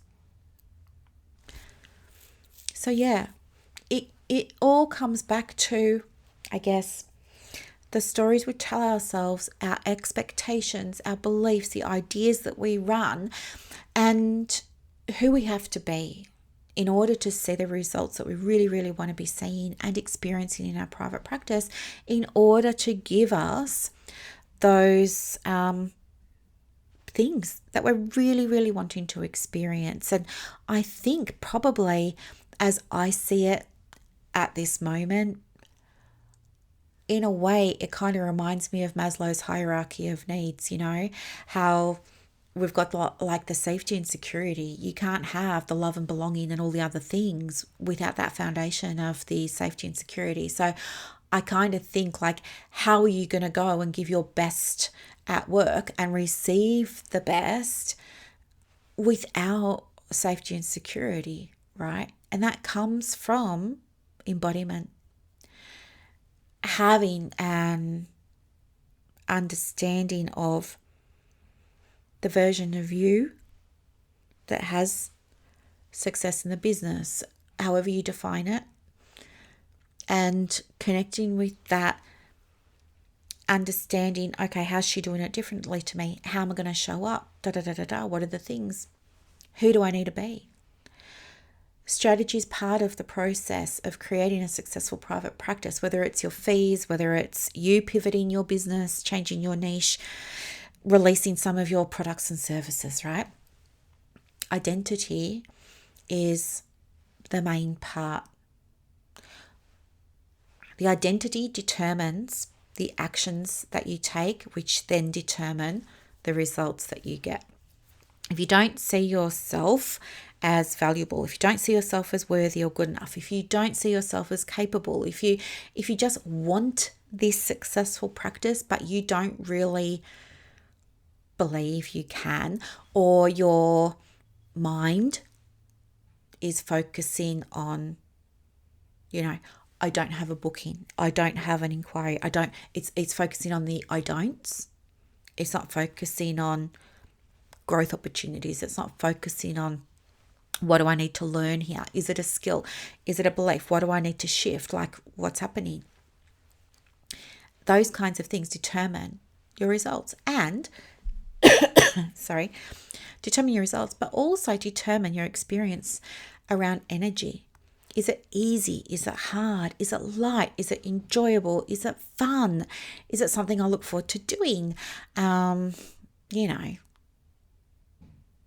those kinds of things. It's identity.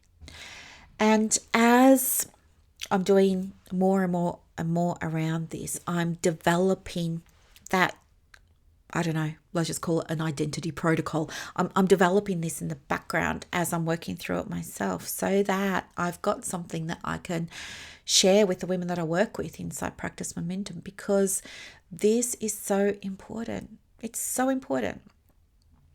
And, identity, that's like probably 10 episodes minimum.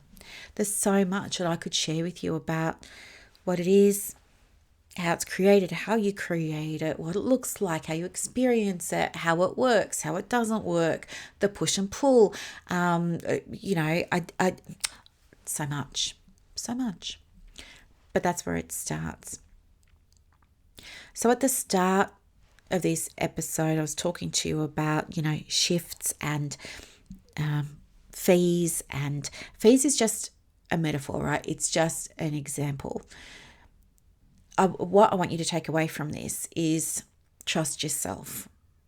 You already know what, in terms of fees, you already know what to charge. In terms of your service, you already know what you want to offer. In terms of how you want to share your message, you already know. The reason you're getting tripped up is because you're starting to listen to the chatter. You're starting to listen to everybody else's stories, and you're allowing yourself to enroll in them. And their stories have no place in your business. You get to author your own story of your own journey in your private practice, okay? That's it.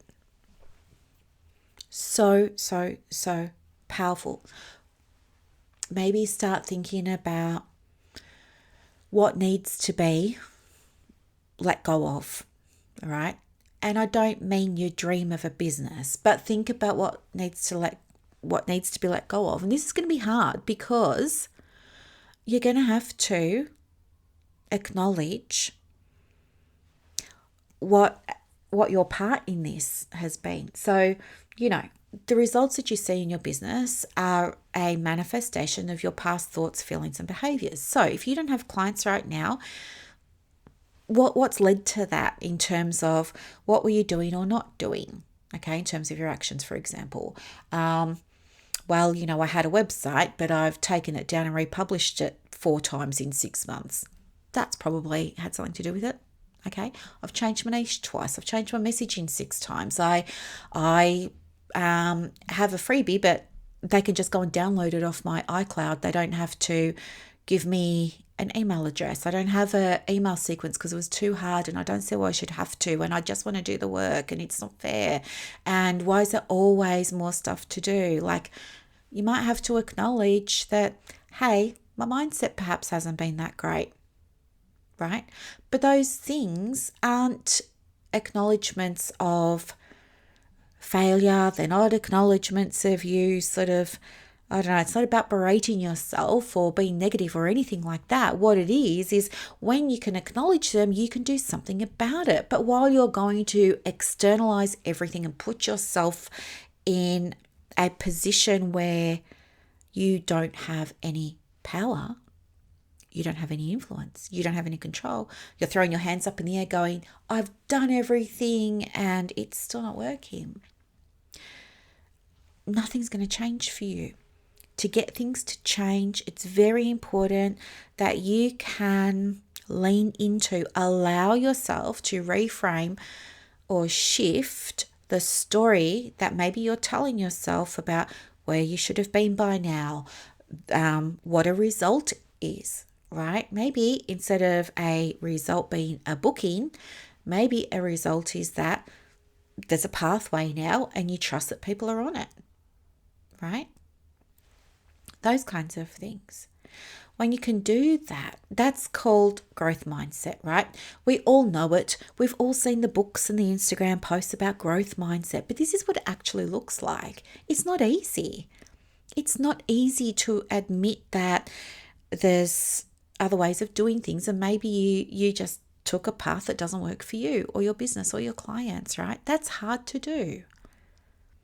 It is hard to do. And it's also very hard to ask for help because we put a lot of pressure on ourselves to be at a certain point or, to have a certain thing at a certain time. So we don't want to ask for help. Or there's pride, or there's guilt, or there's shame. Or maybe, new people started after us and they're getting faster results. And so now we're embarrassed and we don't want to ask a question because we're saying a story about, well, because they started after me, I should be further ahead. I should be ahead of them. Therefore, because that hasn't happened, I'm not great. I'm failing. It's not working, right? You know what I mean? When the reality is, in my experience, especially, for example, like practice momentum, right? Clients who get the quickest results, the fastest results, they're in touch with me like regularly. Asking questions. Can you have a look at this? Am I on the right track with that? What do you think about this? What am I not seeing here? Is there a missed opportunity that I'm not aware of? Do you have any ideas on this? Can you help me with that? Like, they're regularly, help me. They want to learn. They want to know. They're like all in. It's like with counselling, right? Clients who attend all of the appointments get better results. Clients who implement get better results. So if you're noticing, like, whatever you're doing in your practice, if you're not getting the results that you want, have a look. Have you been showing up? What's the energy been like? What's the identity been like? What's the mindset been like? How have you been allowing yourself to receive support, right? Have you been, I don't know, well, I was just saying like a moment ago, have you been asking for guidance? Have you been asking for support, asking for help, using whatever, tools and strategies that are on offer? Have you been using those things or not, right? And how has using them or not contributed to the results that you're seeing today, right? All those kinds of things, very, very important. But as I was saying, at the end of the day, I believe it all starts with who you're being and who you want to be more of, who you want to become. That's identity. And it's through the embodiment of that you start to experience shifts, transformations that are really big and enjoyable, and they feel easy. They feel easy. And you notice, you come away from things and you notice, oh my gosh, I didn't get anxious. Oh my gosh, that comment on my post, or that email, or that client ghosted me, like, I just noticed now that didn't trigger me, you might think to yourself, right? The metacognition begins to happen. You become aware of your own evolution. And sometimes, the path we think we're going to take, the path that, in our 3D mind, in our world, in our awareness, we think we're going to go off in this direction over here, but sometimes we find ourselves going off in a completely different direction altogether, and that's it, right? That's a journey. That's part of it. And that's okay too.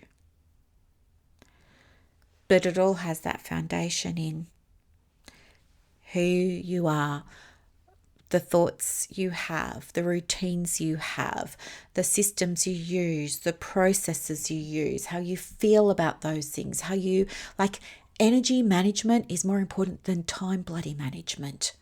Can we just get over it? Like, why is everybody banging on about time management and everything? Like, yes, you have to be able to set up your diary, sure. But what's the point if you don't manage your energy well, right? And managing your energy is a very personal thing. It's different for all of us. Some people, they manage their energy by going out to a festival, right? Or, I don't know, being around people, having brunch with friends. Like, oh my gosh, those things will be death to me. The way I recharge is by being alone. I need the space to decompress. It's how I recharge. By not being connected to the computer or my phone, by not being near tech, by just being submerged in warm water in the bath with a candle and a book and, I don't know, some nice music in the background. Heaven. But what I'm saying is, like, if you don't know how to manage your energy, it's pointless trying to set up a diary that's going to support you. You need to understand how your energy looks for you, and it's going to look different at different points in your life, at different life stages as well. Like, your energy is going to be different if you have a toddler versus if you have a teenager, versus if they've grown up and left home, versus if you're single, if you're married, like, all the things. Your energy is going to look different. If you're neurodivergent, right? If you've got a chronic illness, all those things are going to affect it. But you understanding, I am the type of woman who experiences fluctuations in her energy and has built a business that honors that. That is an example of a very helpful opening reflection prompt, journaling prompt, that can begin to raise your awareness, expand your mind to what could be possible for you, right? It's big stuff, as you can hear, right? You're probably gathering like this is big stuff. But I think it's worthwhile speaking into. And, I just want to leave you with the idea that doing those things, understanding who you are, who you want to be, who you're becoming, implementing from that space, using tools that help you do that. Like, about me, I use a card deck or two in the morning before I start my day and a process and things like that. Like, I find that very, very helpful. That's not a waste of time, and that is not something that's unrelated to your business, right? I see you using those tools as one of your many business strategies, because me using my Wealthy Woman Oracle deck and now also incorporating my Animal Apothecary cards into that and processing and everything, that's a strategy that provides me with an abundance mindset right from the start of the day. So I head into my day with an abundance mindset, with a mindset of gratitude, with a mindset of being in service, with a mindset of, I'm here for it. But it also grounds me. It grounds me. It pulls me back into my body. It stops me from acting on impulse. It stops me from thinking about, the list of a million things I've got to do.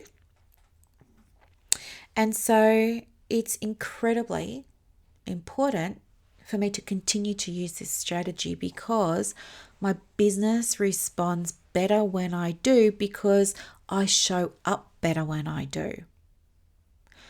So please don't think that the tools you use and the practices or the routines and rituals that you have don't count. Don't think that they're separate to the business. It's your business. You get to design a business that works with you, for you, through you. And using your tools isn't ever going to be the only strategy, but it can certainly be one of the strategies. Okay? And I think, as you know, like one of my philosophies for business or success in business is mind, business, spirit. It's that identity, how you see yourself, the self-talk, the beliefs, the personality, the attitude, the motivation, your resilience, like how quick do you give up? Where's your line in the sand? All those kinds of things. The business is really around the tactical and practical. It's around strategies and processes and all those kinds of things. And then the last one is spirit, which for me, yes, it's around using cards and journaling and connection and all those kinds of things to source or energy or spirit or Holy Spirit or whatever you want to call that, right, that we all have within us. But it's also for me, spirit, about, am I working in a way that's congruent with my purpose? Am I doing what I know I was born to do, right? If I left this world tomorrow, have I left it better than when I came in? And how do I know that? If I left tomorrow, would I be able to look back and say that was a life well lived? Like, I absolutely did what my soul was contracted to do while I was here for this like blink of an eye. I want to be able to, leave a legacy. Like, the spirit is about alignment. Did I spend my life living, working, studying, helping, experiencing things that aligned with who I am at a soul level? Or was I doing other things for other people, right? To survive, which I can totally relate to. Those kinds of things, mind, business, spirit, when you can pull all those three things together, I think that's when you have success in your business. And that's why we talk about it so much on this podcast. So I hope that this has given you something to think about. A point of reflection, perhaps. Maybe there's been something in here that you might want to journal on for yourself. And yeah, if you ever need anything, of course, just message me on Facebook. Easy.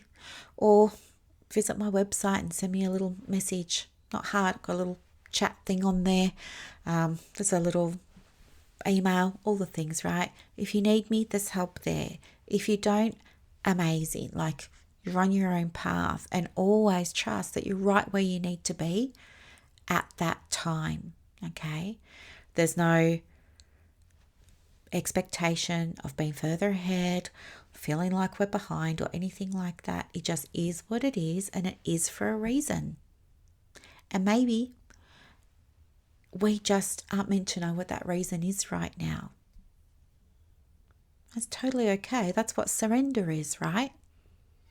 Surrender is, I know what I want, I'm doing my part, but I also understand that there are other things at play that are going to influence what happens, what the outcome is. Okay? Just like me with my next home. Like, I know the traditional ways. I know I can go on to realestate.com and look for my home. I know when I'm in Dalesford in January, I can go to the area again and I can have a look around and stuff like that, right? But I have no idea actually how this house is going to come to me. I can only work with what I know. I can only take the steps I know to take. But that house could come to me. I might win it in a home lottery. I might, I don't know, there might be a probate from some aunt or uncle that I've never met. Might suddenly leave me, $1 million, and I might go and buy a house. Like, I've got no idea how this is going to play out. I can only do what I do, but I also trust that, it's going to happen when the time's right and in the way it needs to happen for me, and that other things maybe need to fall into place first that I'm not aware of. Okay? Kind of like your clients, they might be thinking, gee, I really need a grief and loss counsellor right now. What they don't know is that you've just registered the domain name and you've just got your GoDaddy website account and you're spending the weekend making the website, right? They don't know because they don't see it. They're just thinking, geez, I'm taking the steps. I'm on Google and I'm looking, but I haven't found the right grief and loss counsellor for me yet. I'll keep looking. Where else can I look? And they're trusting that at some point they're going to find you. But they're unaware that you're over here doing stuff. If they said, well, I think I'll just give up on my search because it clearly looks like it's not working, it's futile, I'll just figure it out on my own.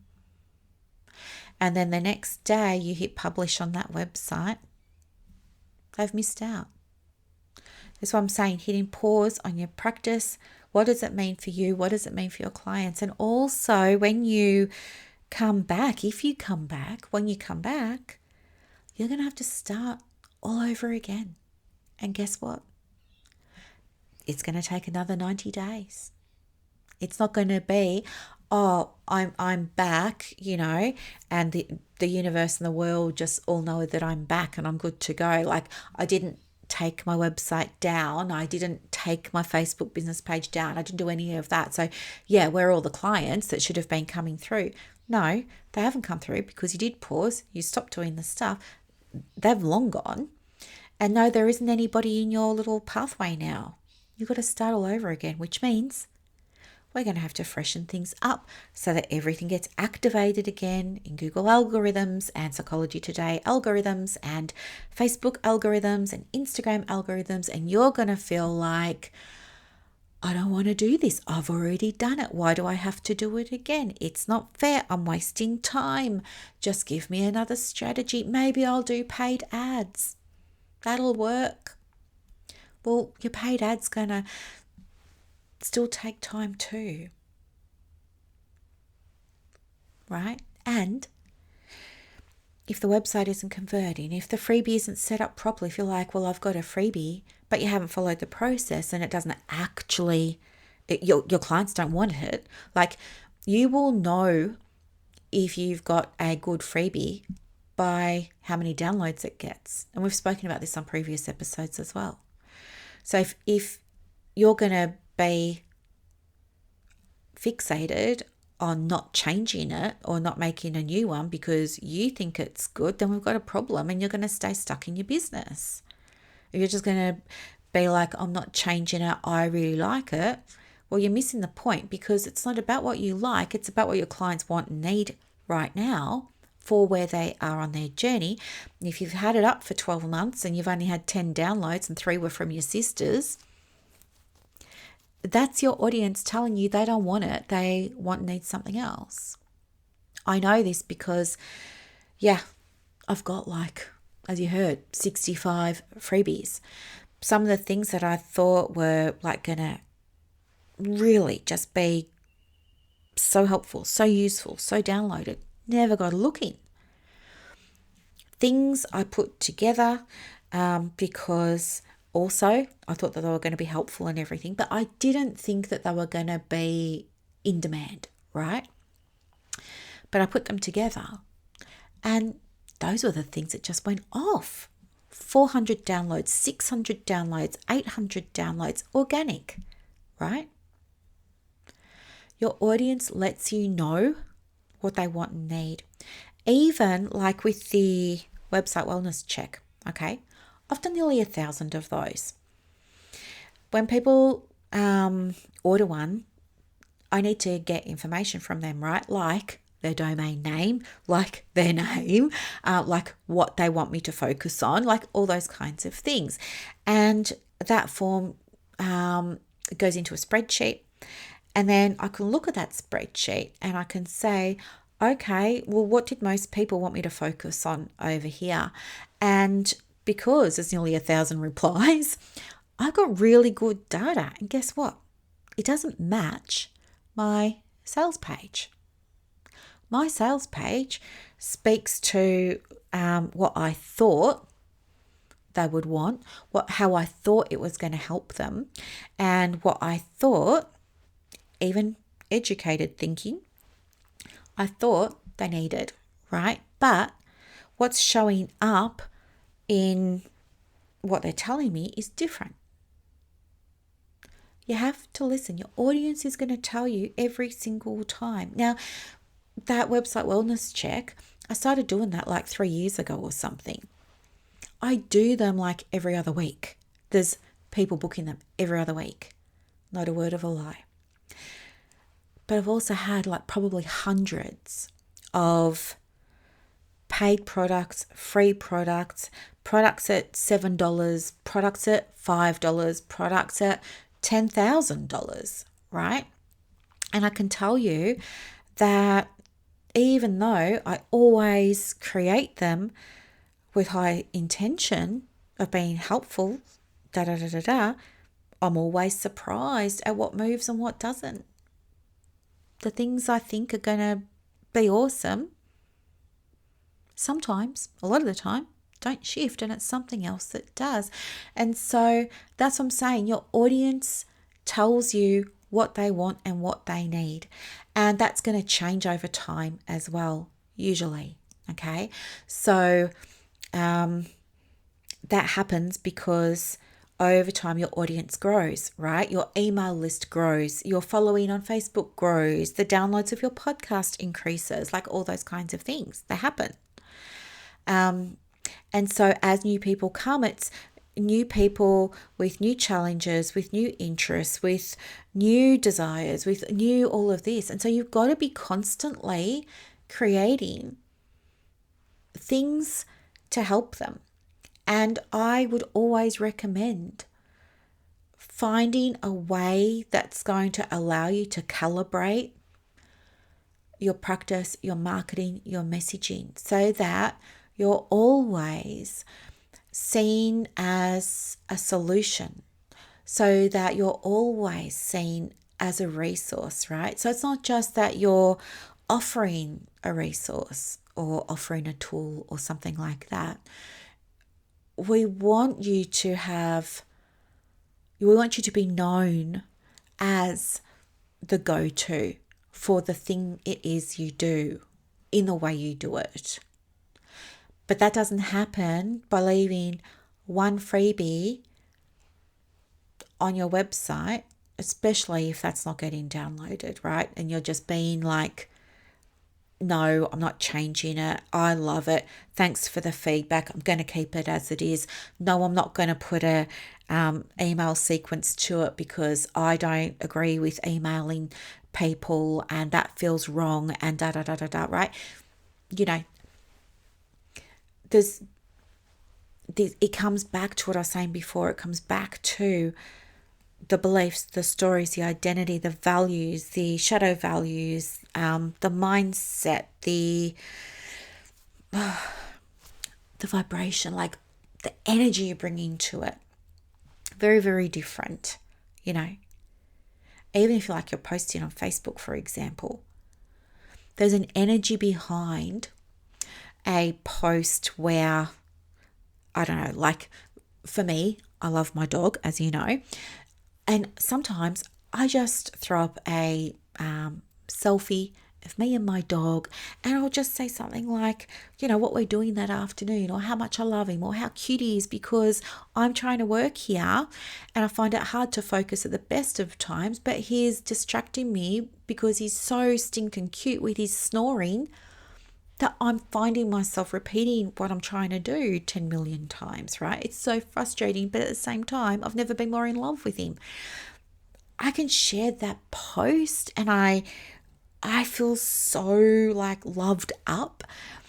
And then I can share another post that says, if you haven't seen him yet, here's the latest draft of the national standards.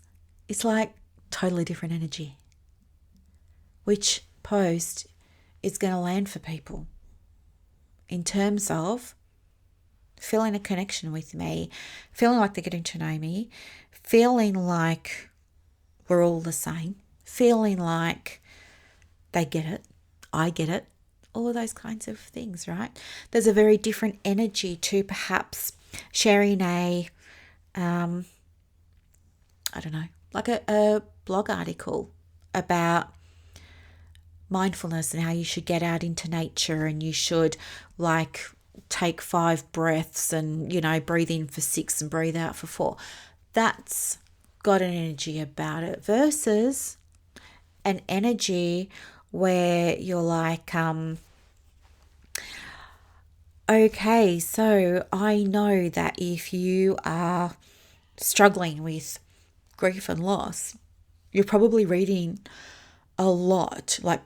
People have a lot of advice to give you, and maybe the last thing you need now is advice. So I'm not going to give you any. I was outside recently and I was sitting down on the grass with my dog, and we were just enjoying each other's company. Actually, where we were sitting down, there was daisies, and it reminded me of when I was in primary school. All the girls, we used to sit on the oval with our school dresses on, our little uniforms on, blue and white checked uniforms, with all our hair in ponytails with a blue ribbon.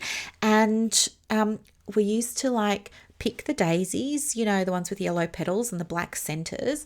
We used to pick the daisies, and then you used to get your thumbnail and poke a hole in the middle of the stem and thread another daisy through it, right? And then that second daisy, you'd repeat the process. Thumbnail through the stem, get another daisy, thread it through, and then you would have enough to make a chain, right? Daisy chain, and you would wear it as a necklace or a wristlet, or you would put it as a garland around your head or something like that. And yeah, I was just sitting there and I was just thinking about that, and it reminded me how much I miss those times where everything just felt easier and simpler and lighter and calmer. And yeah, I just noticed that in that moment, I just became aware all of a sudden of how peaceful I felt. And anyway, I just wanted to share it with you. I hope that wherever you are and whatever you're doing, you're also experiencing a moment of peace today. And I really, really, truly wish that for you. Which blog post do you think people are going to connect with more? It's because of the energy. It's not because of what you're writing. It's because of the energy behind it. One of them is, I don't know what to write. I'm scared of what to write. I don't want to put myself out there. I'm just going to play it safe because I'm new. I only have this qualification, blah, blah, blah. You know, you're going to put something generic up. Different energy because you're not feeling it. You're not putting up that post from a great place. And that comes from identity again. Anyway, yeah, it's on the top of my mind at the moment because it's been so powerful and so helpful for me. And yeah, so you know me, like I love to like track all my experiments, my results, and share them in Momentum. So I'll be doing that with this one as well. So if you're in Momentum and you're listening to this, get excited because at some point, like I don't know when I'm going to finish this experiment. I'm feeling like I'm probably almost done with it. But over the next little while, hopefully before Christmas, I can get it into the library for you and you can start to have a play with it. Oh no, I will give it to the alumni. Yeah. So yeah, when you finish Momentum and you become an alum, maybe we'll just make it part of that because it's so big and good, powerful and helpful, and I want you to have it. I really do. I really do. I want you to experience what I'm experiencing right now. It's so good. And I wish that somebody had developed something like this years ago and I'd done it years ago for all kinds of reasons. But I think I've spoken enough for now, right? I don't even know how long I've been going for, but I'm going to stop. I keep saying I'll wrap it up. I'm serious. I'm going to wrap it up. Thank you so much for listening. Have a beautiful, beautiful day, and I will see you in the next episode. Bye.